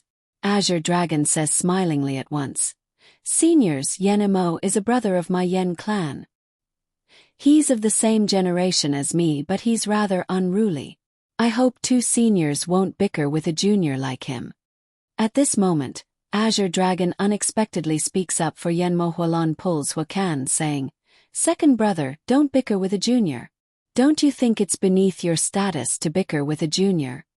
Hua Kan withdraws his ice-cold gaze from Yenmo and also says indifferently, Big brother is right. It's beneath our status to bicker with a junior. Times Qin Yu and Li Er, like outsiders, have been watching them talking on one side from the beginning to the end. At the same time, they are also constantly sorting out the situation at the scene. In Qin Yu's opinion, since the Xiaoma seniors have come, then the Xiaxianist troops are very likely to have also come. Qin Yu, right? Hualan looks at Qin Yu and says smilingly. Qin Yu says with a nod. Qin Yu greets you, senior. Hualan nods and praises with admiration. I've also heard from Zhao Jiu that there's a loose immortal with extremely high power in the Stellar Tower. It's a pity that I haven't had a chance to meet him. But, judging from that woman's protective magic treasure just now, it's at least an immortal weapon. Otherwise, how could a woman who hasn't even reached the Yuanying stage have been able to block my attack? Hua Kan also says with a sigh from the bottom of his heart, that loose immortal of the Stellar Tower is indeed very powerful. Us brothers admit that we're not as good as him. To be able to let a woman who hasn't even reached the Yuanying stage withstand the attack of a third tribulation loose devil, such a formidable magic treasure, moreover, it is a defensive magic treasure. An expert who has such a magic treasure or can refine such a magic treasure is definitely not someone they can fight against. Azure Dragon also says respectfully, Qin Yu's Uncle Lan already knew about the existence of the 9 jade swords at that time. If he wants to seize the treasures in this immortal mansion, perhaps none of us will be able to get it. With Uncle Lan's power, he already doesn't care about this immortal mansion. Such an expert can regard the immortal mansion as nothing. He has such a broad mind and such a vision. We really admire him endlessly. Us two brothers also want to meet such an expert. Hualan is not stingy with his praise at all. Big brother, we'd better not waste time. Let's quickly open the immortal mansion. Hua Kan says. You're right. Hualan nods, then waves his hand. The interspatial ring left behind by old freak Three-Eyed after his death immediately flies towards his palm. Leave the ring. A loud shout is heard. A green ray of light shoots straight at that interspatial ring. Hualan's face changes color. An ominous light flashes in his eyes. He rolls up his big sleeve and a black silk ribbon flies out directly, then wraps around the ring. At the same time, that green ray of light also shoots at the ribbon. The ribbon is weak but ridiculously tough. It directly negates the attack power of the green ray of light. That is none other than a green flying sword. A low-grade immortal weapon. Immortal elemental energy. So it's a loose immortal. The ribbon flies back into Hualan's palm. Hualan takes a look at that flying sword and says indifferently, once a loose immortal reaches the fourth tribulation, he will have pure immortal elemental energy like an immortal. At that time he will be able to refine immortal weapons. However, to refine immortal weapons, not only does he need the power of an immortal, he also needs refining methods and all kinds of precious materials. Hualan, Hua Kan, you two brothers are really too rampant. Even though these juniors are not very powerful, you shouldn't have killed them indiscriminately. Ziomoists are Ziomoists.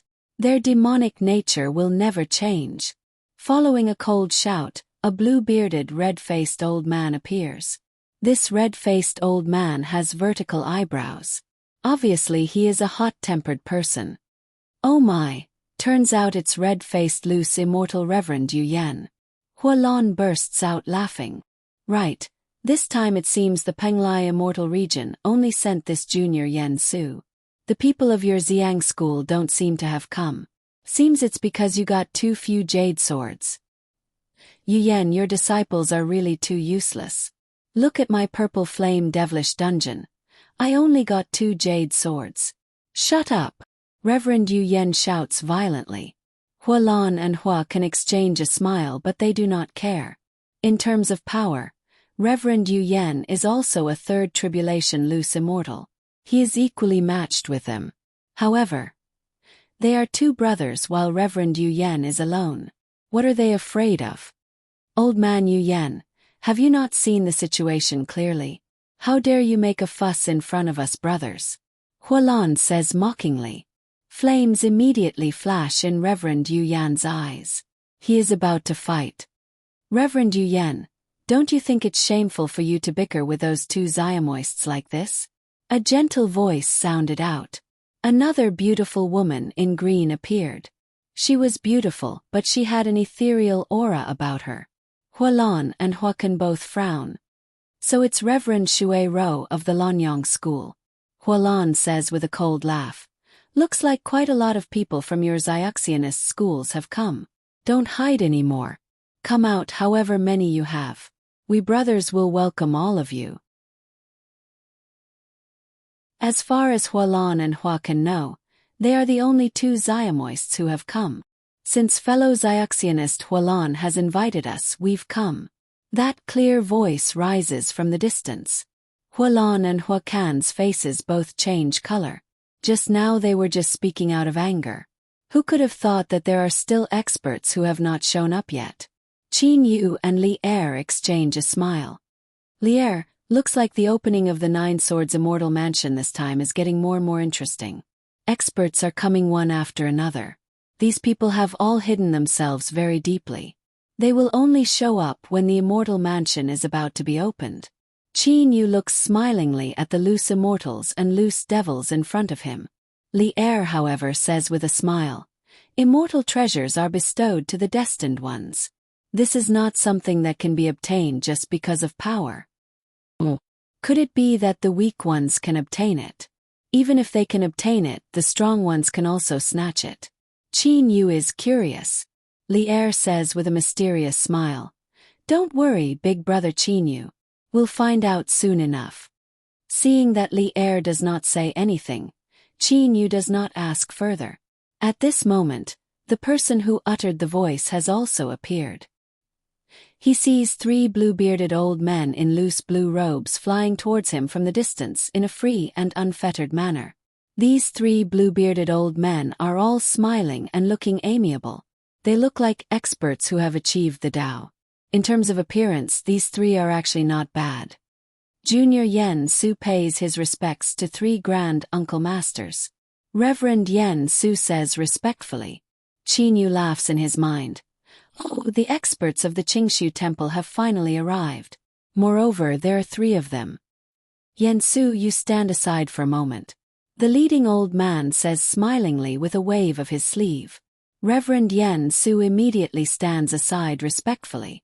Reverend Yu Yan and Reverend Shui Ro immediately fold their hands in salute. Reverend Shui Ro says smilingly. So it's you, fellow Taoist Gon Su, fellow Taoist Gon Ming and fellow Taoist Gon Shan. Now the situation has changed in an instant. As soon as these 3 experts of the Qingshu temple appear, the power of the Xiaxianist side soars at once. However, the Xiamoist side has become weaker. So it's old Taoist Gon Su and the 2 brats Gon Ming and Gon Shan. Hualon says with an indifferent smile. He knows that old Taoist Gon Su is a 3rd tribulation loose immortal and his 2 junior brothers are 2nd tribulation loose immortals. The 3 of them together are equivalent to 2 3rd tribulation loose immortals. Old Taoist Qing Su says smilingly. Yen Su, take out a jade sword. Everybody. You'd better open the immortal mansion. Reverend Yen Su immediately takes out a jade sword. Hualan also turns his hand and a jade sword appears. We won't waste time. Old Taoist Gonsu, this time I'll give you face. It's better to open it early. My dragon clan also has this jade sword. Azure Dragon turns his hand smilingly. 2 jade swords then appear in his palm. Suddenly. Open the immortal mansion. You'd better slow down, everybody. It won't be too late to open it after we've agreed on the matter. Otherwise, the immortal mansion will never open. That flat voice rises. Everybody looks towards the source of the voice. Ida, who has not said anything from the beginning, is now staring at the loose immortals and loose devils with his pair of evil eyes. There is a faint calm smile on the corners of his mouth.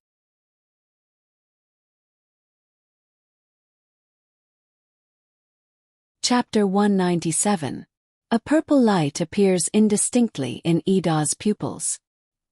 He sweeps the loose immortals and loose devils with an evil smile on his face. What did you say? Huakan's eyes flash with coldness. Ida, don't waste time here. You're the leader of the Purple Flame Devilish Dungeon only because our big schools don't care about the leader of a small place like the Purple Flame Devilish Dungeon. Otherwise, how could we let a person without school get this position? Huakan Ida looks at him coldly. As soon as Huakan hears this, he becomes furious. Who is he? Ida unexpectedly calls him by his name. Second brother. Hualan reaches out his hand to stop his second brother. Down. How can Huakan calm down at the moment? He says angrily. Big brother, this junior is unexpectedly so arrogant. If it weren't for the fact that many Xiaomoist schools on the Tenglong continent don't care about the position of the leader of the Purple Flame Devilish Dungeon, how could it have been his turn? Humph, now he's still being arrogant in front of me. This junior is courting death. Huakan, it seems you didn't understand what I said. Ida says with an indifferent smile. On one side, Qin Yu's heart jolts. He's really brave. Qin Yu praises him in his heart. He already knows what Ida is going to do. He cannot help praising Ida inwardly for having the guts to risk his life. Don't be noisy with me, a junior. Prepare to die. Huakan, who is furious, simply doesn't want to listen to Ida's nonsense. Second brother, shut up. Hualan shouts. Big brother. Huakan is stupefied. He looks at his big brother blankly. He never thought his big brother, who has the deepest feelings for him, would say that to him. Second brother, this young friend Ida is not as simple as you think. You heard what he said at the beginning clearly. Maybe you can kill him, but if you kill him, it's very likely that you won't be able to enter the Nine Swords Immortal Mansion again. Hualan explains. Huakan can't bear to listen to other people's words, but he can listen to his big brother's words. Why won't I be able to enter? I'll just kill him. Huakan says with a cold laugh. Ida says with an evil smile. Huakan, your big brother is indeed much smarter than you. Just now I said that the immortal mansion may never be opened. I dare to say this because I have 2 jade swords. When I die, the 2 jade swords in my hands will explode and break into pieces. Top-grade jade sword is extremely hard. It is very difficult for ordinary attacks to break it. Even if an expert at Ida's level explodes himself, it is very difficult for him to break other people's top-grade holy weapons. However, this jade sword has already been bound by Ida with his blood. If the true elemental force was poured into the jade sword, its defensive power and offensive power would be greatly increased. Naturally, it would not be afraid of Ida's self-explosion. But, if Ida wanted to blow himself up, how could he have filled the jade sword with his elemental energy? Without the infusion of true elemental energy, although the defensive power of a top-grade jade sword is very high, once Ida, an expert at the late Kongming stage, self-detonates, that terrifying power will definitely be able to blow the top-grade jade sword into pieces. Even if you want to kill me, I only need a split second to break this jade sword. If you have the guts, you can give it a try. Ida looks smilingly at everybody. Old Taoist Gon Su, Gon Ming, Gon Shan, Reverend Yu Yen, Reverend Shui Ro, and those two loose devil brothers Huacan and Hualan. At the moment, these 7 loose immortals and loose devils do not know what to say. None of them dares to get into action. These loose devils and loose immortals are all very experienced. They all know very well that at the moment Ida must be paying close attention to everything using his holy sense. Once they get into action, perhaps Ida will blow up his own jade sword at the same time. If one of the 9 jade swords is destroyed, it will be impossible to enter the 9 swords immortal mansion. Little friend Ida, I admire you, I admire you. Hualan folds his hands and says, being ruthless to others is nothing, but being ruthless to oneself is a real ruthless person. Daring to be ruthless to oneself, this person is indeed an ambitious and ruthless character. Old Taoist Gon Su also says smilingly, I really admire your courage, little friend Ida. What do you want to do by stopping us from opening the 9 swords immortal mansion? Just tell us what you want. If we can agree, of course we'll agree. Ida's smile finally broadens. Wouldn't it have been better if you agreed earlier? Ida looks around at everybody. Actually, I don't have any other ambitions. It's just that. I want to say one thing. The thing that Reverend Yen Su and I discussed at that time still stands and will be slightly modified. I wonder if you'll agree, loose immortals and loose devils. Ida asks. Qin Yu, who is watching the show on one side, however, gives a smile. Even though this is a question, how can those loose immortals and loose devils dare to say no? Something discussed. What did you discuss? Hualan says frowningly. Ida looks at Qin Yu, saying smilingly, Qin Yu, do you still remember our agreement at that time? It's about the immortal weapons in the 9 swords immortal mansion. Tell us about it. Qin Yu gives a forced smile. This Ida has dragged him into this matter. Qin Yu, Old Taoist Gon Su says with brightening eyes. Qin Yu, where's that uncle of yours at the moment? I heard from Yen Su that your uncle is such an expert, so I want to meet him. This Old Taoist Gon Su unexpectedly is not worried about Ida's matter, but asks about Qin Yu instead.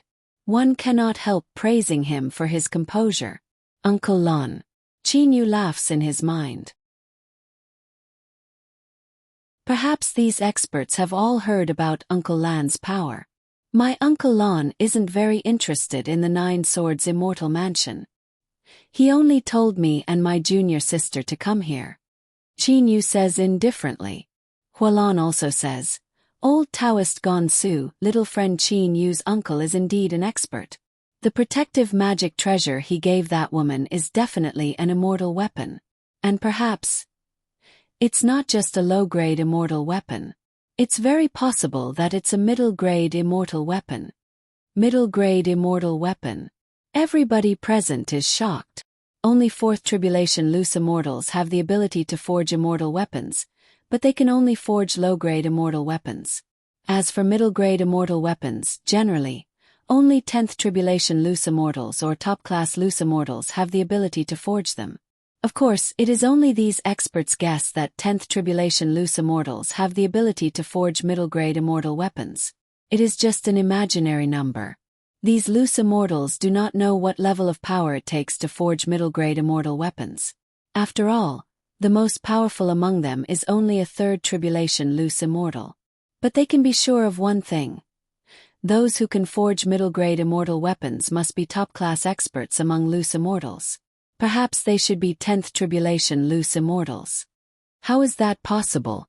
Qin Yu's uncle may be very formidable, but forging middle-grade immortal weapons is a bit exaggerated. Reverend Yu Yen says in disbelief. The other loose immortals, such as Old Taoist Gon Su and the others, all look astonished. Huacan, however, says, You all know how powerful we 2 brothers are. We're only a step away from the 4th Tribulation loose immortal stage. But even with our power, we couldn't hurt that woman at all. After saying Huacan points at Lier. Qin Yu frowns. He does not want Lier to be in the teeth of the storm. Is that true? The other loose immortals immediately see through Li Er's power. She has not even reached the Yuanying stage yet. She was able to block the attacks of Hualan and his brother with such power. Her defensive magic treasure. Perhaps even a low-grade immortal weapon is a bit hard to defend against. It is most likely a middle-grade immortal weapon. Humph, do you think I'll lie? Huacan says with a cold humph. Everybody, let's not waste time. Brother Qinyu, please explain to them our original agreement. Ida says enthusiastically to Qinyu. Judging from his tone, he is obviously very close to Qinyu. He looks as if he is on the same side as Qinyu. Qinyu takes a look at Ida, praising him in his heart. This Ida is really formidable. Just now he asked him to explain instead of letting Azure Dragon and Reverend Yen Su explain. Perhaps he wants those loose immortals to know Uncle Lan's power. After all, just now Li Er was not injured even though she was hit. Ida saw it clearly. Ida wants those people to value Qinyu. Since he stands on one side with Qinyu, naturally the other side will value him a bit more. Moreover, Qinyu also has a jade sword, so Ida is sure that Qinyu will definitely support him.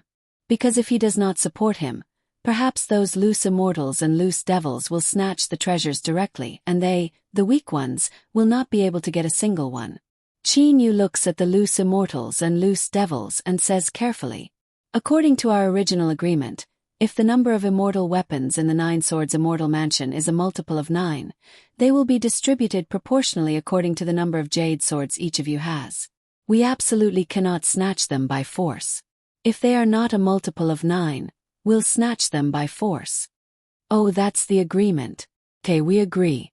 Hualan agrees smilingly at once. Old Taoist Gonsu and the others also agree smilingly. How can a multiple of 9 be so coincidental? Wait a moment. Ida shouts. Those loose immortals and loose devils all look at him. Huacan says coldly. Ida, we've already agreed to your matter. What else do you want? Ida says smilingly. You don't seem to have heard clearly what I said just now. The matter that I discussed with Reverend Yen Su at that time still stands, but it needs to be slightly modified.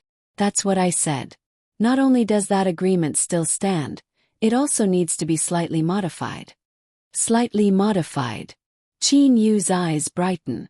Given his current power, it is really very difficult for him to compete with those loose immortals and loose devils.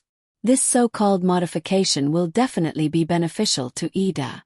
It will also be beneficial to him, who has a jade sword. Please say, little friend. Old Taoist Gonsu says amiably. Ida says loudly. It's very simple. If there are less than 9 immortal weapons, I won't take any of them. If there are a multiple of 9, naturally they'll be distributed proportionally according to the agreement with the number of jade swords each of you has. At the same time, I want to add one more thing. The corners of Ida's mouth slightly curve upwards. Everybody listens carefully. They all know that this additional thing is the reason why Ida has been risking his life to make such a fuss until now. What if there aren't a multiple of 9 but more than 9? Humph, if there are more than 9 but less than 18, they'll be distributed proportionally according to the number of jade swords I had at that time. If there are more than 18 but less than 27, they'll be distributed proportionally according to the number of jade swords each of you has at that time. As for the more immortal weapons, they'll be distributed in that order. Ida says sonorously. All the loose immortals and loose devils are stupefied. This Ida is betting that there are more than 9 immortal weapons. As long as there are more than or equal to 9 immortal weapons, no matter how many there are, he will get his share. Qin Yu, Azure Dragon and Yenemo all have a faint smile on their faces. I, Yenemo, agree in the name of these 2 jade swords. He says loudly. At the moment, he is holding the 2 jade swords, looking coldly at the loose immortals and loose devils before him. That aura and that look in his eyes all show one thing. He dares to self-detonate and destroy these 2 jade swords like Ida. I agree in the name of these 2 jade swords. Azure Dragon says smilingly. I agree too. Qin Yu also agrees. 7 jade swords are on Ida's side, but the loose immortals and loose devils only have Reverend Yen Su's jade sword, and the jade sword Hualan obtained from killing old freak Three-Eyed. Seeing Ida's and Yen Mo's callous eyes which show that they do not care about life or death, then looking at Azure Dragon and Qin Yu, they think of the dragon clan behind Azure Dragon and that unfathomable loose immortal behind Qin Yu. These 7 loose immortals and loose devils finally yield. All right, we agree, Hualan says on behalf of the 2 of them. Old Taoist Gon Su and the other 2 also nod. Reverend Shui Rou and Reverend Yu Yen also nod. Wait a moment, Ida says again. What else do you want? Huacan says angrily. The other loose immortals and loose devils also frown. Obviously they are already a bit impatient. Ida says smilingly. Nothing. I just want you to promise me one thing. That you won't try to kill us, either directly or indirectly. Ida has thought this through very carefully. If these loose immortals and loose devils kill him right away, what he said just now will be useless, won't it? Moreover, Ida has also said that they cannot kill him directly or indirectly. Junior, who do you think we are? How can we possibly do that? Old Taoist Gon Su shouts angrily. Ida, however, says nothing. Instead, he looks at Hualan and Huacan. Obviously he does not trust these 2 loose devil brothers the most. We brothers promise that we won't harm you, either directly or indirectly, Hualan says with a cold humph. Immediately afterwards, Reverend Shui Rou, Reverend Yu Yen and Old Taoist Gon Su all give their promises. But it is very obvious that these loose immortals and loose devils are slightly angry. Ida is also very tactful, so he does not make any more demands. These loose immortals and loose devils all have extremely high statuses on the Tenglong continent. If he goes too far, they may even give up the immortal mansion and kill him to vent their hatred. Ida turns around to look at the gate of the immortal mansion. That gate is bronze in color. A simple aura rushes out from it, making people feel pressured very naturally. All right, then let's open the immortal mansion. There are 9 holes on the gate of this immortal mansion. Obviously they are the places where the 9 jade swords have been stabbed. I'll stab them first. This time Ida is even more straightforward. He goes straight up and stabs the 2 jade swords into the corresponding places.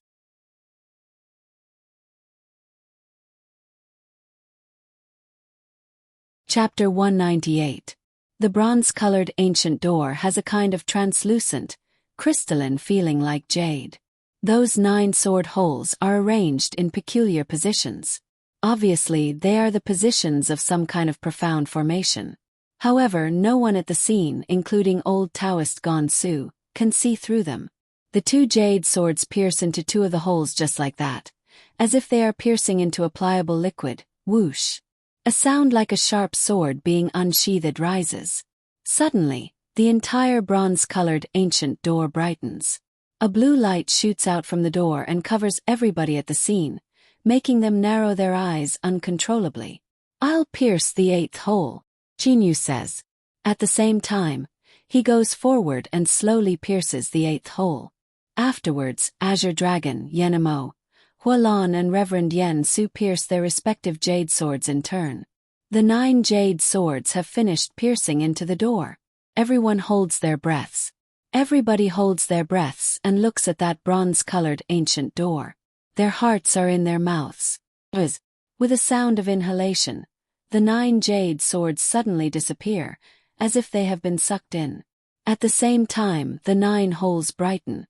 Immediately afterwards, the 9 holes radiate 9 rays of light, which intertwine with each other like ropes. A deafening sound rang out. Dazzling! Everybody closes their eyes uncontrollably. It is not that they cannot bear it, but it is a conditioned reflex. When they close their eyes, the entire bronze-colored ancient door gives off a set of parallel rays of light, which envelop everybody directly. They disappear. Everybody disappears into thin air just like that, disappearing from the outside of the immortal mansion. It is not the opening of the ancient door as everybody had expected at the beginning. It is hazy and boundless, like an ocean of white clouds and mist. The whole world is completely white clouds and mist, with no end in sight. Moreover, the visibility is very low.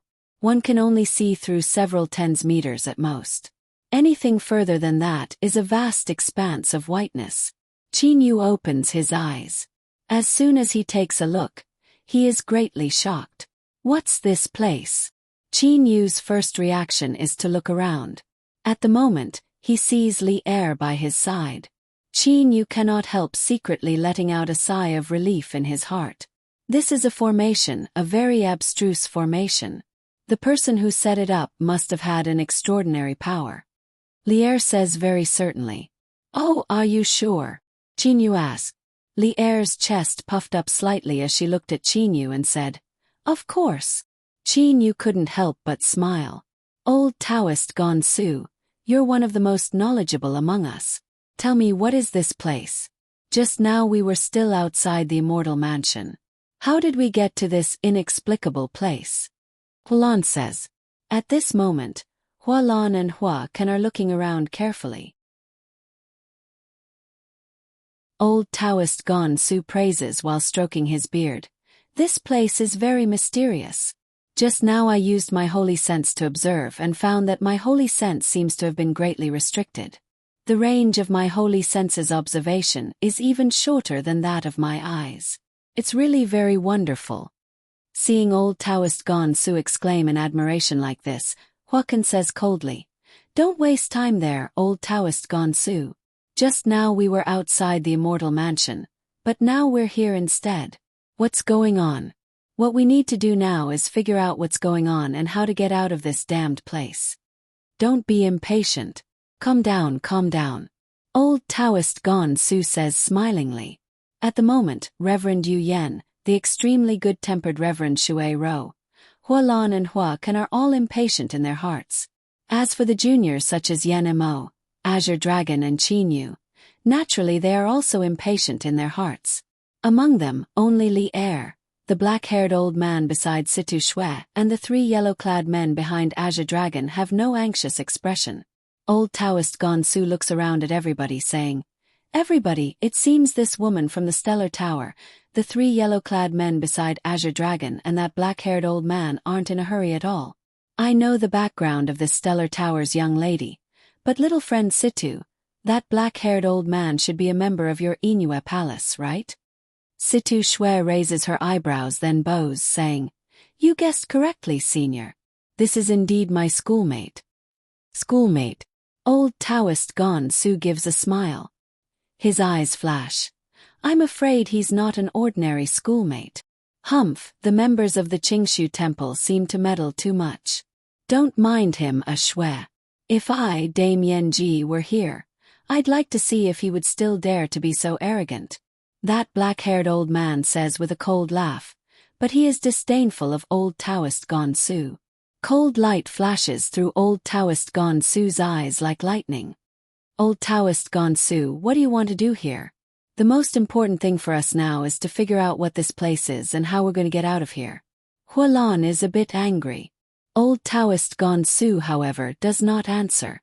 Instead, he looks at the three yellow-clad men behind Azure Dragon.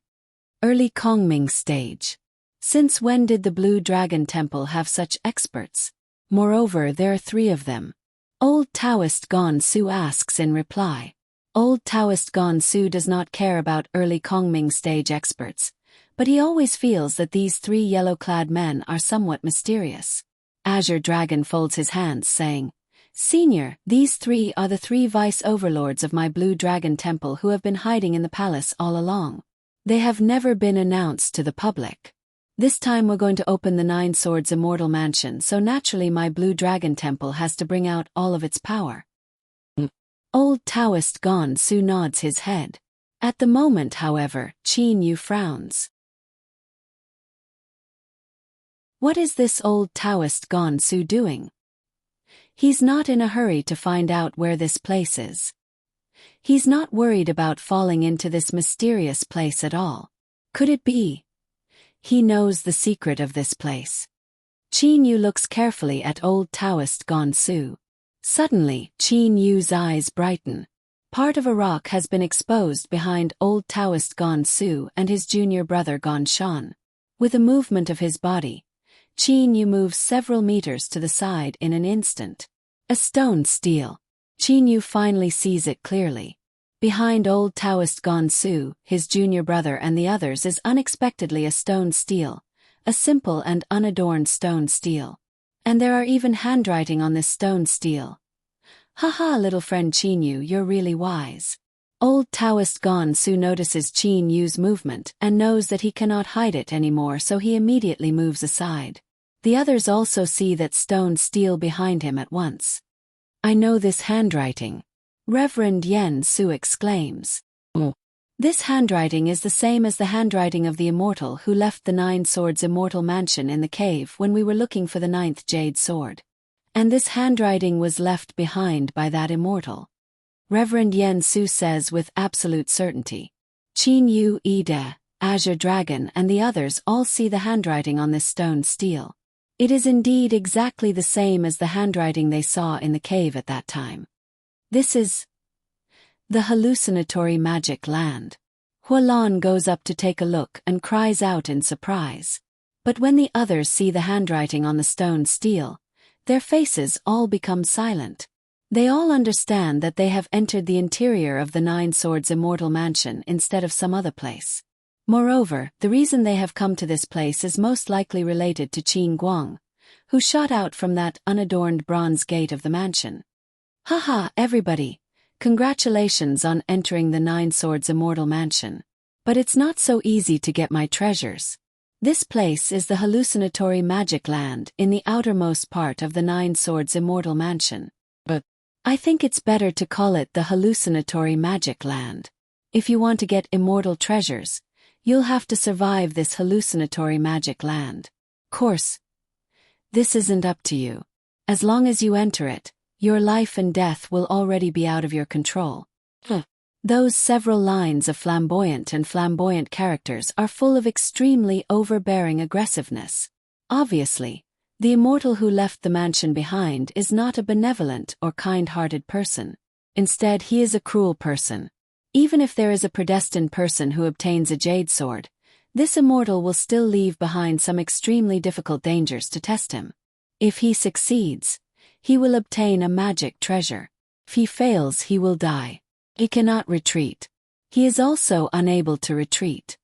Nayang. This immortal Nayang is very domineering. Reverend Yu Yen exclaims. Hualan, however, gives a rare laugh. I think this immortal Nayang doesn't look like an immortal at all. Instead, he looks like a Xiamoist. Haha. You see, these words don't conceal his intention at all. He's not like some Xiaxianists, whose hearts are as vicious as snakes and scorpions, who instead want to set up a memorial arch and are extremely hypocritical. Hualan gives old Taoist Gon Su a cold look. Old Taoist Gon Su, however, is still smiling. Everybody, I think you've all understood this immortal's meaning.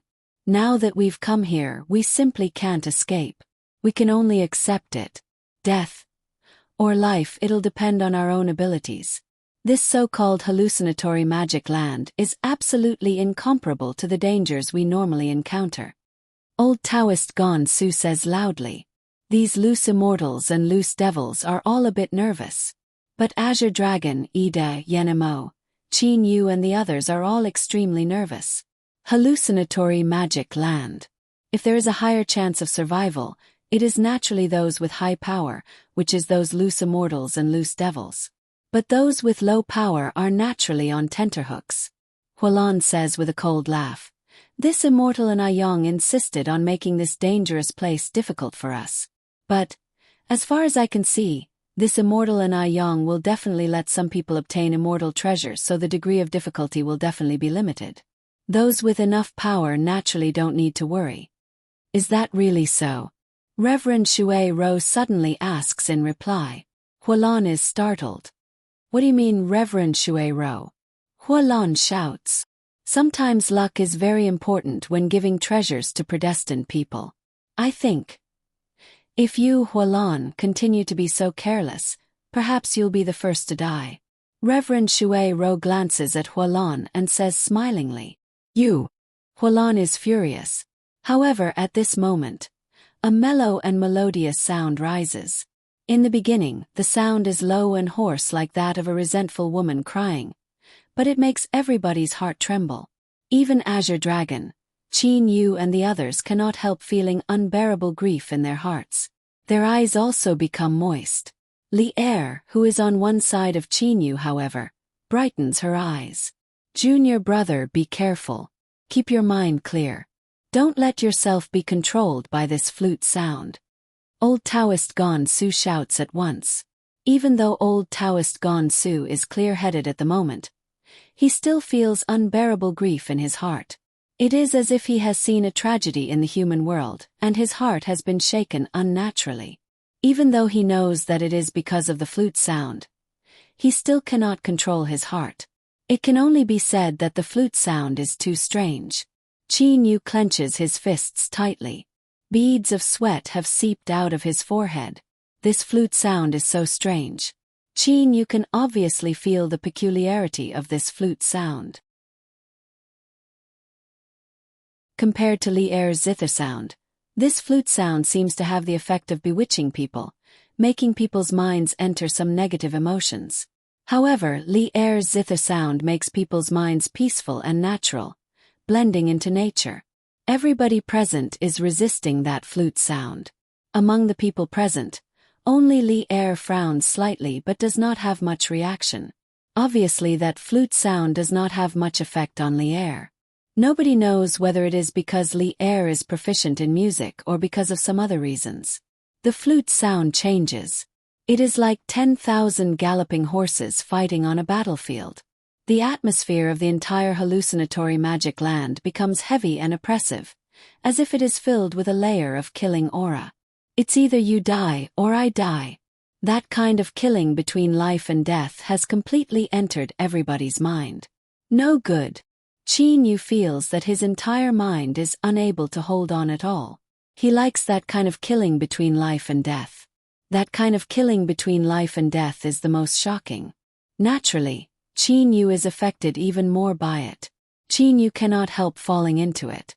Even though he knows that there is something wrong with this flute sound and that he should not be manipulated by it, Qin Yu still cannot control himself.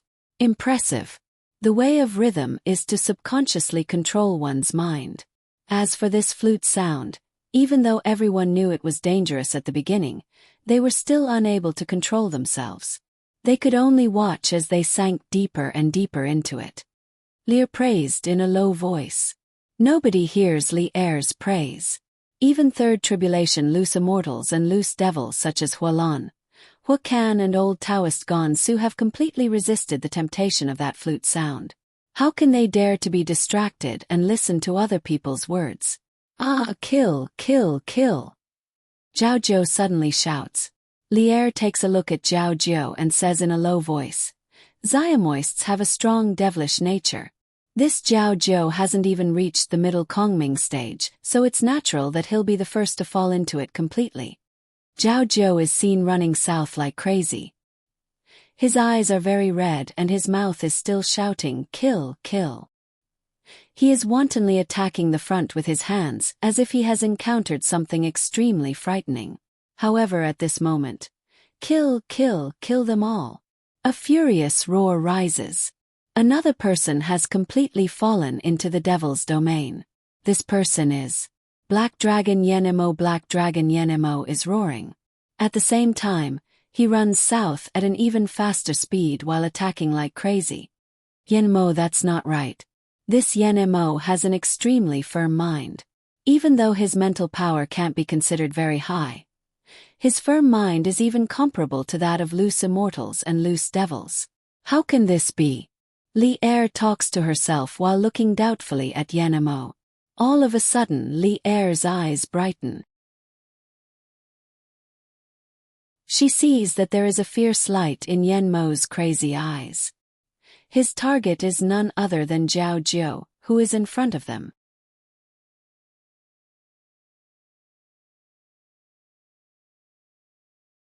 Chapter 199. Xiao Shui Hong Wan. For the moment Big Brother is powerless to kill Hua Kan and Hua Lan to avenge you. But you should believe that Big Brother will avenge you one day. As for now, Big Brother will collect some interest for you first. Yen Mo's killing intent soars. His eyes stare coldly at the crazy Zhao Zhou in front of him.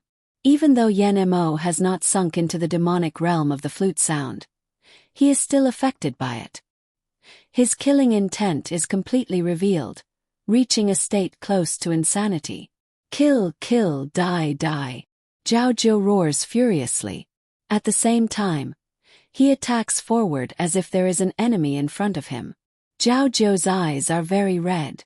He has already gone completely crazy. Poof. Yen Mo's right arm has been completely covered by dragon scales. His right hand has turned into a black dragon claw. At the moment, that black dragon claw pierces through Zhao Zhou's dantian like piercing tofu and directly grabs Zhao Zhou's yuanying. At the same time, Zhao Zhou's soul is also crushed. Xiao Shui Hong Luan, Yen Mo says slowly in a low voice. At the same time, he gasps for breath extremely fast like a bellows. Beads of sweat have also seeped out of Yen Mo's forehead. This flute sound is no ordinary flute sound. Even loose immortals and loose devils have to resist this flute sound wholeheartedly. Even though Yen Mo's mind is extremely firm, he dares to be distracted. While resisting the flute sound, he is distracted to kill Zhao Zhou. After being distracted for a while, Yen Mo is even more affected by the flute sound. In a trance, Yen Mo seems to recall the scene in the Dragon Clan.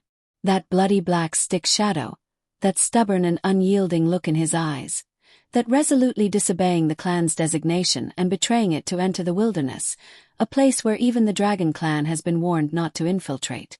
In the wilderness, that Xiao Hei dragon, whose power is not high, was struggling between life and death. Life and death.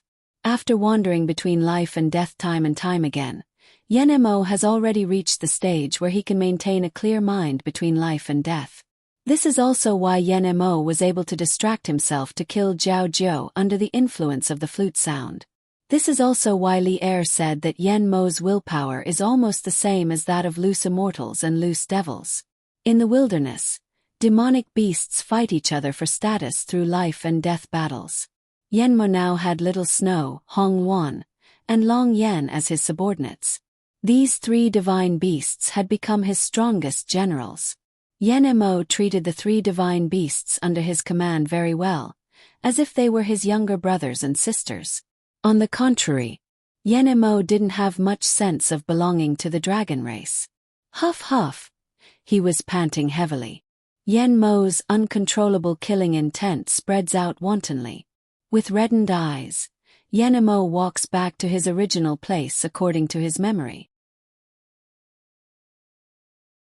The temptation of the flute grew stronger and stronger, and the people standing still found it more and more difficult to resist the sound of the flute. At the moment, there are Qin Yu, Li Er, Azure Dragon and the three yellow-clad men, Situ Shui and the black-haired old man, Reverend Yen Su, Old Taoist Gon Su and his two junior brothers, Reverend Yu Yen, Reverend Shui Ro, Hua Kan and Hua Lan. On the surface, Qin Yu, Azure Dragon, and Situ Shui's foreheads were all covered in sweat, and their bodies were shaking uncontrollably. Obviously, Qin Yu, Azure Dragon and Situ Shui's ability to resist is relatively weak among them. Big Brother Qin Yu has been practicing for too short a time. Even though his temperament can be considered firm, most of the others have been practicing for thousands or even tens of thousands of years. It's already very difficult for him to reach such a level. Li Er says to herself with a sigh. Li Er takes another look at Situ Shui. This Situ Shui seems to be unable to bear it. Li Er has just finished saying, a mournful shriek is heard. At the moment, Situ Shui's entire body has gone crazy. The energy in her body surges up completely. Her short silver hair unexpectedly lengthens in the blink of an eye and flutters up like various sharp arrows. Her purple lips, however, turn black. She has become obsessed. The black-haired old man on one side, who has been resisting with his eyes closed, suddenly opens his eyes. Seeing Situ Shui like this, He frowns and immediately reaches out his hand to slap Situ Shue's shoulder fiercely, shouting in a low voice, "Shue, wake up!" Situ Shue suddenly turns around. Her long silver hair stabs towards the black-haired old man like numerous sharp arrows. Her red eyes show that Situ Shue has completely become obsessed.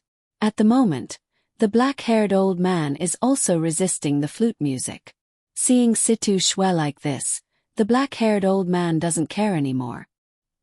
He stands aside and continues to close his eyes, devoting himself to resisting the enchanted flute music. Situ Shue seems to be affected by something. She roars angrily and rushes towards the south. The south. They're all running towards the south. Is there something special about the south? Lier says slowly in a low voice. Suddenly, Lier notices that Qin Yu's body is trembling and his eyes are gradually turning red. Big brother Qin Yu. Lier reaches out her hand and tightly grabs Qin Yu's arm. Qin Yu's body trembles and the red light in his eyes seems to weaken a bit. However, as the power of the flute music gradually increases, the red light in his eyes thickens again. In a trance, Qin Yu sees the scene from that year. Ha ha! Wu Xing laughs wildly and attacks Qin De wantonly. Qin De, who has already been seriously injured, is resisting non-stop. However, he spits out a mouthful of blood each time Wu Xing makes a move. This way, blood keeps flowing out of Qin De's mouth. Fenjiuzi is very anxious. He suddenly increases the power of his flying sword, wanting to save Qin De and escape. Relying on his profound power, Wu De forcibly holds Fenjiuzi back. Qin De suddenly shouts loudly. Finally, he and Wu Xing have their most powerful collision. Pooh! Blood splatters in the air. Qin De falls down slowly, powerlessly. Die! Wu Xing says in a low voice. A dark red ray of light streaks across the sky and pierces straight at Qin De's body. Wu Xing smiles. He is looking forward to the scene of Qin De being pierced. Father, no! Catch it! Qin Yu suddenly howls in his mind. He raises his speed to the limit like never before. Almost like a miracle, Qin Yu catches Wu Xing's short knife. Wu Xing is stupefied. The others all look at this scene in disbelief. Die. Wu Xing smiles cruelly. At the same time, he attacks again, trying to pierce Qin Yu's and Qin De's chests. That flying sword pierces Qin Yu's chest. Wu Xing smiles because he knows his flying sword has pierced Qin Yu's heart. If the heart is pierced, he will definitely die. Father. Looking at his father, Qin Yu unexpectedly has endless power. Let's die together. Qin Yu suddenly utters a furious roar. He turns his head around and pierces Wu Xing's chest with his hands like sharp claws. However, at this moment, Wu Xing seems to have performed above his usual level. He directly retreats several meters and avoids this move of Qin Yu's. You want to perish together with me? In your dreams. Wu Xing laughs coldly. That flying sword pierces Qin Yu's heart. At the same time, it continues to shoot towards Qin De. No! Qin Yu feels a terrible pain in his heart. His entire mind is in a trance. Puchi. The flying sword pierces his heart. Father. The mask on Qin Yu's face breaks apart. Qin Yu looks at this scene in disbelief. His heart has been pierced and he also looks at Qin Yu in disbelief. You. But immediately afterwards, the expression in his eyes gradually darkens. No! Qin Yu roars hoarsely. Big brother Qin Yu, big brother Qin Yu. Lier holds Qin Yu's hand and shouts 2 or 3 times. However, at this moment, Qin Yu can no longer hear her voice. At the moment, Qin Yu has gone completely crazy. He directly shakes off Lier's hand. With very red eyes, Qin Yu runs directly towards the south. Before Qin Yu has become a devil, another person has already become a devil. Azure Dragon. In terms of time, it can be said that Azure Dragon is only faster than Qin Yu by 2 breaths worth of time. Big brother Qin Yu is too sentimental and has even sunk into the depths of his heart completely. This is the reason for his firm nature. At the same time, if a gap is left in Qin Yu's heart, once he becomes a devil because of familial affection, Big brother Qin Yu will find it even harder to wake up. Li Er mutters to herself in a low voice. Seeing Qin Yu running south, Li Er also follows Qin Yu. At the moment, Reverend Yen Su Ida, the 3 yellow-clad men, the black-haired old man and the 7 loose immortals and loose devils are still standing in the distance. Reverend Yen Su Ida and the 3 yellow-clad men are all sweating profusely. They are under great pressure, but the black-haired old man and the 7 loose immortals and loose devils are in about the same state. Even though people with high mental power usually have extremely firm minds in this hallucinatory magic land's flute music, this is not absolute. For example, even though Yen Mo is only at the middle Kongming stage, his mind is extremely firm. This black-haired old man is probably the same. In the boundless clouds and mist, Qin Yu rushes south directly. Wu Xing, go to hell. Wu Xing, go to hell. Qin Yu roars furiously and attacks Wu Xing non-stop ahead of him. But for some unknown reason, Wu Xing can always retreat several 10 zem in the air easily in impossible situations. Every time Qin Yu wants to kill Wu Xing always retreats. Haha, Qin Yu, come on, come kill me. Wu Xing laughs wildly. That loud laughter makes Qin Yu even more furious.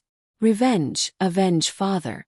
As soon as Qin Yu remembers the scene of his father being pierced through the heart and killed, he goes mad. Suddenly, Qin Yu's whole body shakes. He feels as if a basin of cold water has been poured over his head in the middle of winter. His whole body quivers.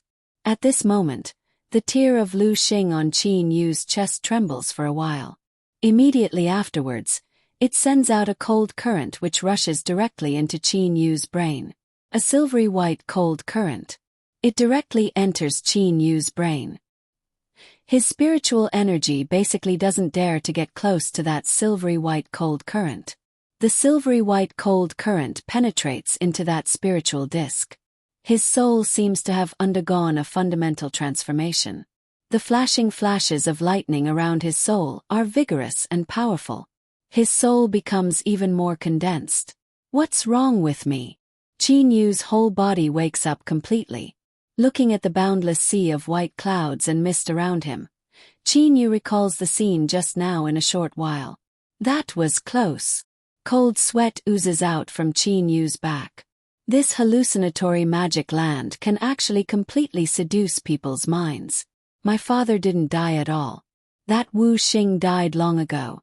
But when I was seduced, I believed in everything that was illusory without a doubt.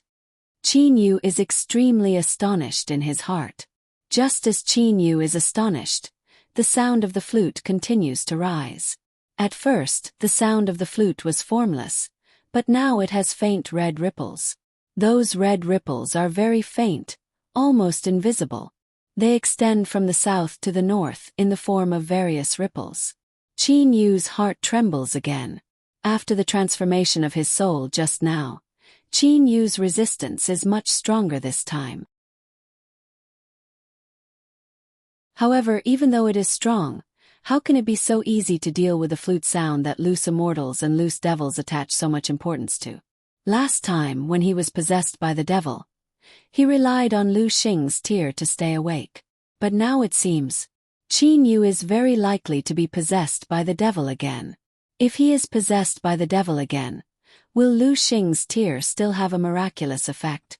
Wang. A familiar sound rises. Zither sound. A hint of joy flashes through Qin Yu's eyes. He turns his head to take a look. He sees Li Er sitting cross-legged on the ground a few meters behind Qin Yu.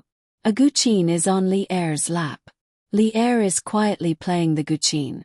Green ripples also spread out with Li Er as the center.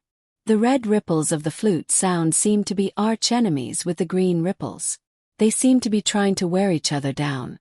Li Er's power is not high, so the green ripples are only able to spread out to an area of 10 meters around her before they are completely worn down by the red ripples. However, the area within 10 meters around Li Er is the safest place in the entire hallucinatory magic land. At the moment, Qin Yu is within this area. Li Er, it's you. Qin Yu is delighted in his heart. Li Er continues to play the zither. Immediately, she raises her head and smiles brilliantly at Qin Yu. Just now someone was very shameful. He even cried. Qin Yu is astonished. Perhaps just now when he was possessed by the devil and saw his father die. He shed tears. Big brother Qin Yu, come with me. There are some wonderful things in the south. Li Er stands up and gently plucks the strings of the zither. Immediately, a green ripple shoots out in all directions, reducing the range to 5 meters. Qin Yu immediately follows Li Er. Just like that, the two of them run extremely fast toward the south. Unlike Situ Shui and Zhao Jiu, Qin Yu and Li Er are running toward the south with their heads clear. If someone is tens of meters away from Li Er, they will discover that they simply cannot hear Li Er's voice. It is indeed very strange that the sound of the zither can only be heard within a range of 5 meters. Big brother Qin Yu, look ahead. Li Er suddenly says. Qin Yu raises his head to take a look. Kill. Kill. If you are a Xayamoist, die. With a furious roar, Yan Mo's dragon claw directly pierces through Situ Shui's Dentian, then grabs Yuanying and suddenly crushes it. That intense explosion even injures Yan Mo's body, causing blood to seep out. However, he does not care about being injured at all. Kill. Kill. At the moment, his eyes are blood red. Yan Mo he. Qin Yu is shocked. Li Er says with a nod. Yan Mo is killing people on one side and resisting on the other. He's so distracted. Alas. He's about to be possessed by the devil completely. At the moment, Azure Dragon Yan Lang is running towards the south while roaring furiously. As soon as Yan Mo sees Azure Dragon with his blood-red eyes. Kill! Kill! He unexpectedly runs towards Azure Dragon.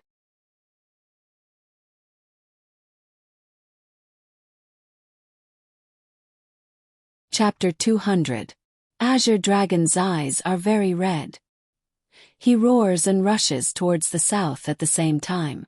His hands keep attacking imaginary enemies non-stop.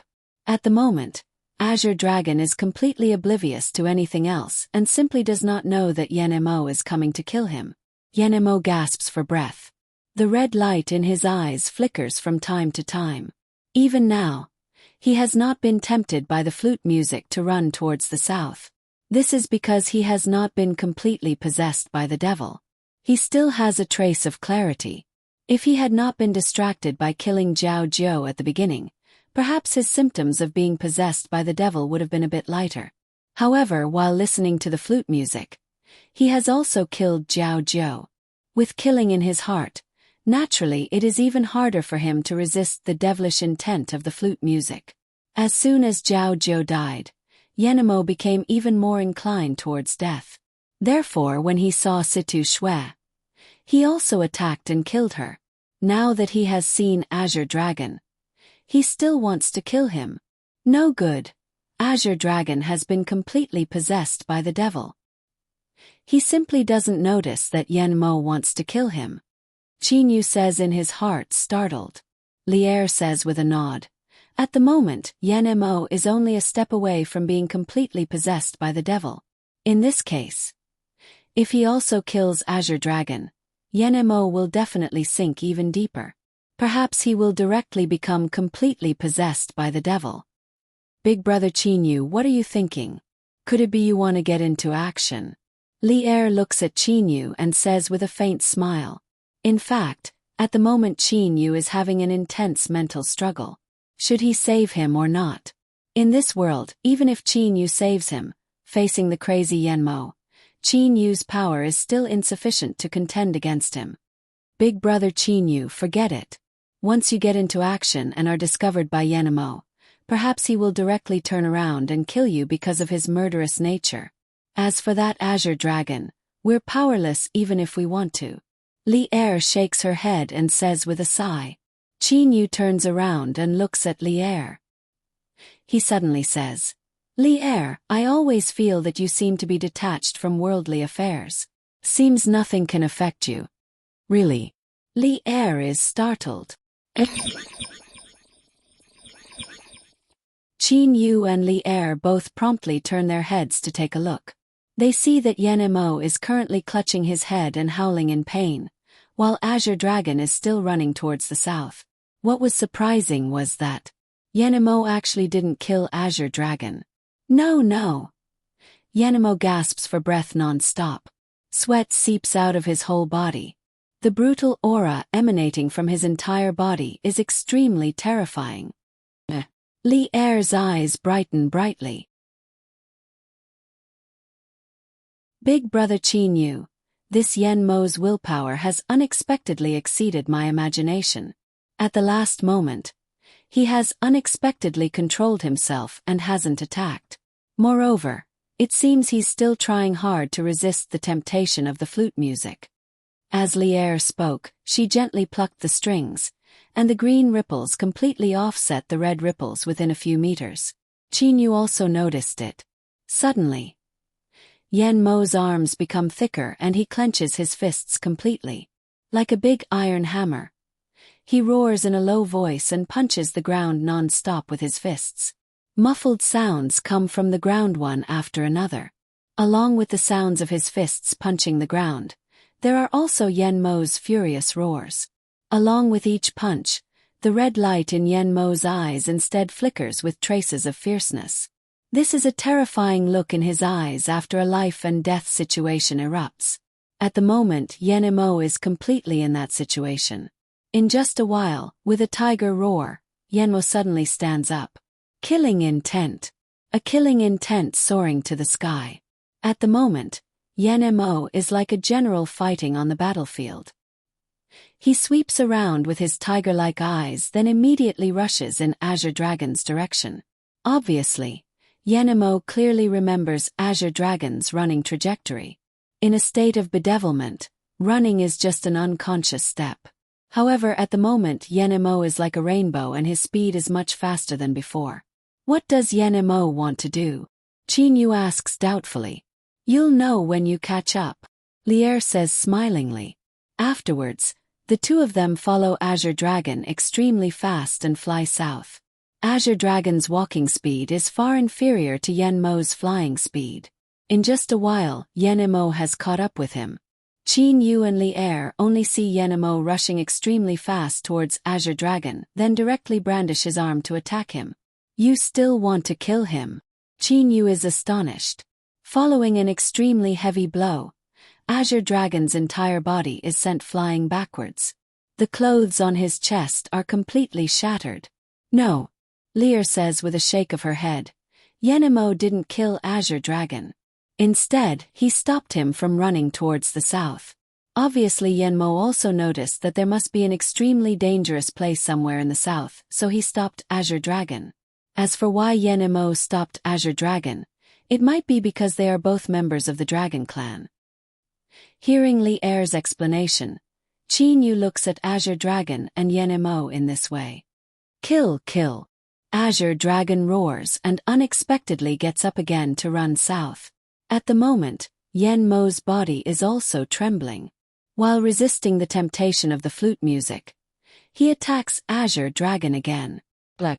After this heavy blow, the sound of bones breaking is very obvious. Azure Dragon's entire body collapses. His right leg is broken. Qin Yu looks at Yan Mo and praises. This Yan Mo is really smart.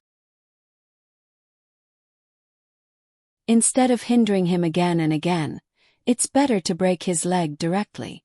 With only one leg, Azure Dragon's running speed will definitely be very slow. Being possessed by the devil, a person's intelligence is like that of a fairy beast's. Running is basically an unconscious action. Azure Dragon roars again and tries his best to get up, but he fails. With a roar, Azure Dragon slaps the ground with both hands and his entire body flies up. When he lands, He only relies on his left leg to stand. After being slightly stupefied for a while, Azure Dragon suddenly lies down on his stomach, then directly crawls towards the south with his 2 hands. At the moment, Yen-Mo has completely closed his eyes. His forehead is covered with beads of sweat. He is already powerless to protect himself, so he no longer has extra mental energy to help Azure Dragon. In order to help Azure Dragon, he has become even more possessed by the devil. Clang, clang. The sound of metal is heard. The original flute music suddenly becomes resounding. In a trance, it seems that metal sounds are circulating inside the flute. The frequency of the red ripples in the entire hallucinatory magic land immediately increases a lot, spreading towards everybody unceasingly. Li-Er's eyes brighten. She cries out in surprise. So formidable! Li-Er's right hand starts to strum the guqin in her left hand again. Now there are blue rays of light on Li-Er's fingers. The blue ripples sent out by the guqin are also much more powerful. Even though the frequency of the red ripples has increased, the blue ripples of the guqin instead make the area within 20 m of Li-Er completely safe. Suddenly, 2 roars rise in the distance. According to my estimation, they should be Reverend Yen Su and Ida. Li-Er's eyes glitter with wisdom. She sweeps her eyes towards the north as if she can see through the boundless clouds and mist. But what a pity! Originally Yen-Mo could have held on for a very long time. What a pity! Li-Er is still saying what a pity in her mouth. But now, because the frequency of the red ripples has increased, Yen-Mo, who has been lingering on the edge all along, can no longer hold on. He finally turns his face upwards and roars. His eyes also become that brutal blood-red color. At the same time, he also turns around and rushes towards the south. Even though Yen-Mo's willpower is even firmer after being distracted again and again, he finally becomes possessed by the devil completely. Yen-Mo keeps running while roaring like this. Qin Yu and Li-Er, however, have sped up so that they are much closer to Yen-Mo. They are only 30 m away from him. Originally, Qin Yu and Li-Er were worried about being discovered by Yen-Mo, so they stayed far behind. Now they don't need to worry anymore. After a while, Azure Dragon is up ahead. Qin Yu says. Qin Yu and Li-Er have already seen Azure Dragon, who is roaring in front of Yen-Mo and is crawling towards the south non-stop with his hands. Even though Azure Dragon's crawling speed can't be considered slow, it is still much slower than other people's running speed. But right at this moment, Qin Yu and Li-Er both cry out in alarm. At the same time, they also suck in a mouthful of cold air. Good heavens! The immortal who set up this formation is too. Qin Yu's expression is very unsightly.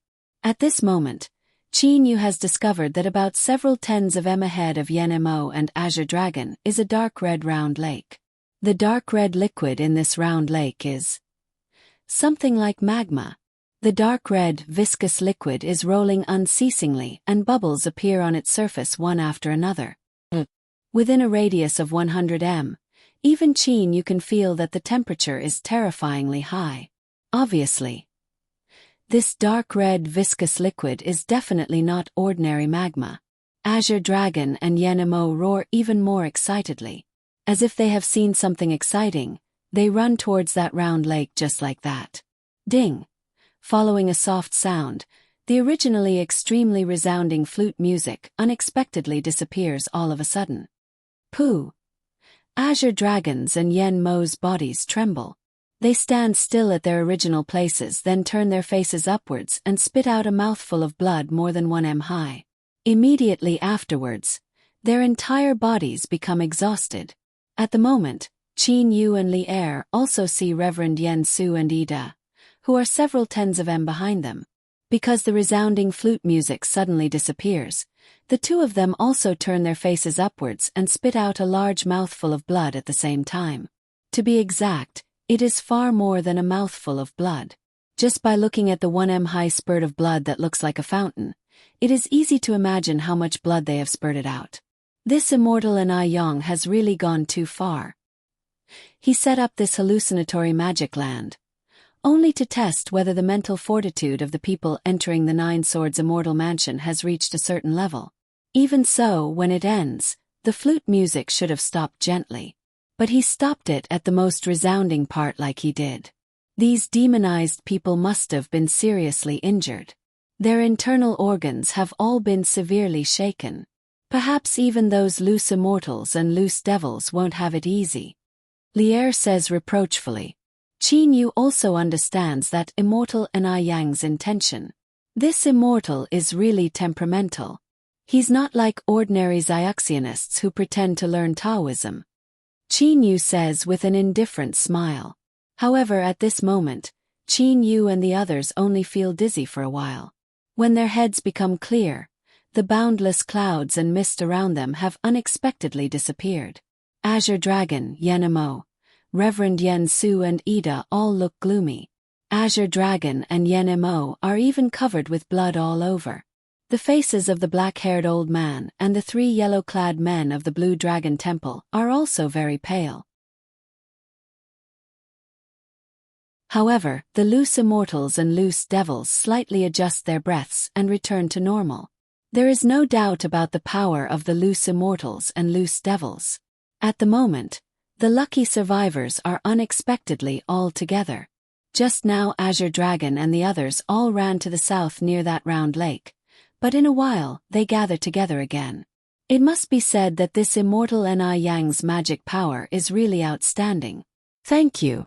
Azure Dragon says in a low voice beside Yenmo, however, says nothing. Now Azure Dragon remembers everything that happened just now very clearly. If Yenmo hadn't pushed him to the ground and then broken his right leg, perhaps he would have already fallen into that dark red round lake by now. Perhaps not even his bones would have remained. Where is this place? Hualan asks while looking around. After slightly adjusting their breaths, the loose immortals and loose devils are not greatly affected. At the moment, they are pondering about their surroundings. Could this place be a place similar to the hallucinatory magic land? Reverend Shui Ro says frowningly. Obviously she hates that place very much. If it is really a place similar to the hallucinatory magic land, this place will definitely be even more powerful. In that case, it will really be hard to say whether they, loose immortals and loose devils, will be able to withstand it. However, at the moment, haha, you've passed the hallucinatory immortal land, so I and Ayong will let you all hear my voice. A clear voice suddenly rises between heaven and earth. Everyone immediately held their breaths. They all knew that this voice was definitely left behind by that savage and unruly immortal Ayong. Everyone was listening carefully. At this moment, every word Ayong said could very possibly be related to everyone's life and death in the future. Too savage. Old Taoist Gon Su frowns and says in a low voice. The others, however, do not say anything. The hallucinatory magic land. I only came up with this after thinking about it for a long time. Presumably some of you have also become obsessed and are completely controlled by the flute music. But the place you're in is also some distance away from the flaming lake of death. If you're lucky enough, you might run halfway until the flute music stops. But sometimes luck is even more important than power. After saying this sentence, sometimes luck is even more important than power. Enai Yang's immortal Enai Yang becomes even more immortal. That immortal Enai Yang's voice is a lot lower than before, and he doesn't sound like he did at the beginning. After a long pause, everybody still thinks that immortal Enai Yang has stopped talking. Finally, a voice rises in the sky again. The Nine Swords Immortal Mansion was built by me in those days by collecting quite a few precious materials. Now that you've passed the hallucinatory magic land, you can go straight to the north where the blue light is emitted. Then you'll see the outer hall of the Nine Swords Immortal Mansion. What you can get will depend on your own good fortune. Following his loud laughter, immortal Enai Yang's voice disappears between heaven and earth. The lucky survivors look at each other. Immediately, nobody says anything and goes straight to the north where the misty blue light is emitted. As they go forward, a magnificent palace appears. The entire palace is made of blue jade. The misty blue light is being emitted by this palace. At the same time, everybody feels an aura. Elemental holy energy, very strong elemental holy energy. The eyes of old Taoist Gon Su, Reverend Yu Yen, Hua Lan and Hua can all blaze. If immortal elemental energy and devil elemental energy are advancements of elemental energy, elemental holy energy is an advancement of worldly holy energy. Generally, immortals and devils absorb elemental holy energy to practice. To loose immortals and loose devils, elemental holy energy is too exciting. After all, there is no elemental holy energy in the mortal world under normal circumstances. Like lightning, the 7 loose immortals and loose devils all charge towards the blue jade palace with glittering eyes. You're tuning in to the Whispers of Romance YouTube channel. Don't forget to subscribe and join us on this journey to catch the most captivating stories.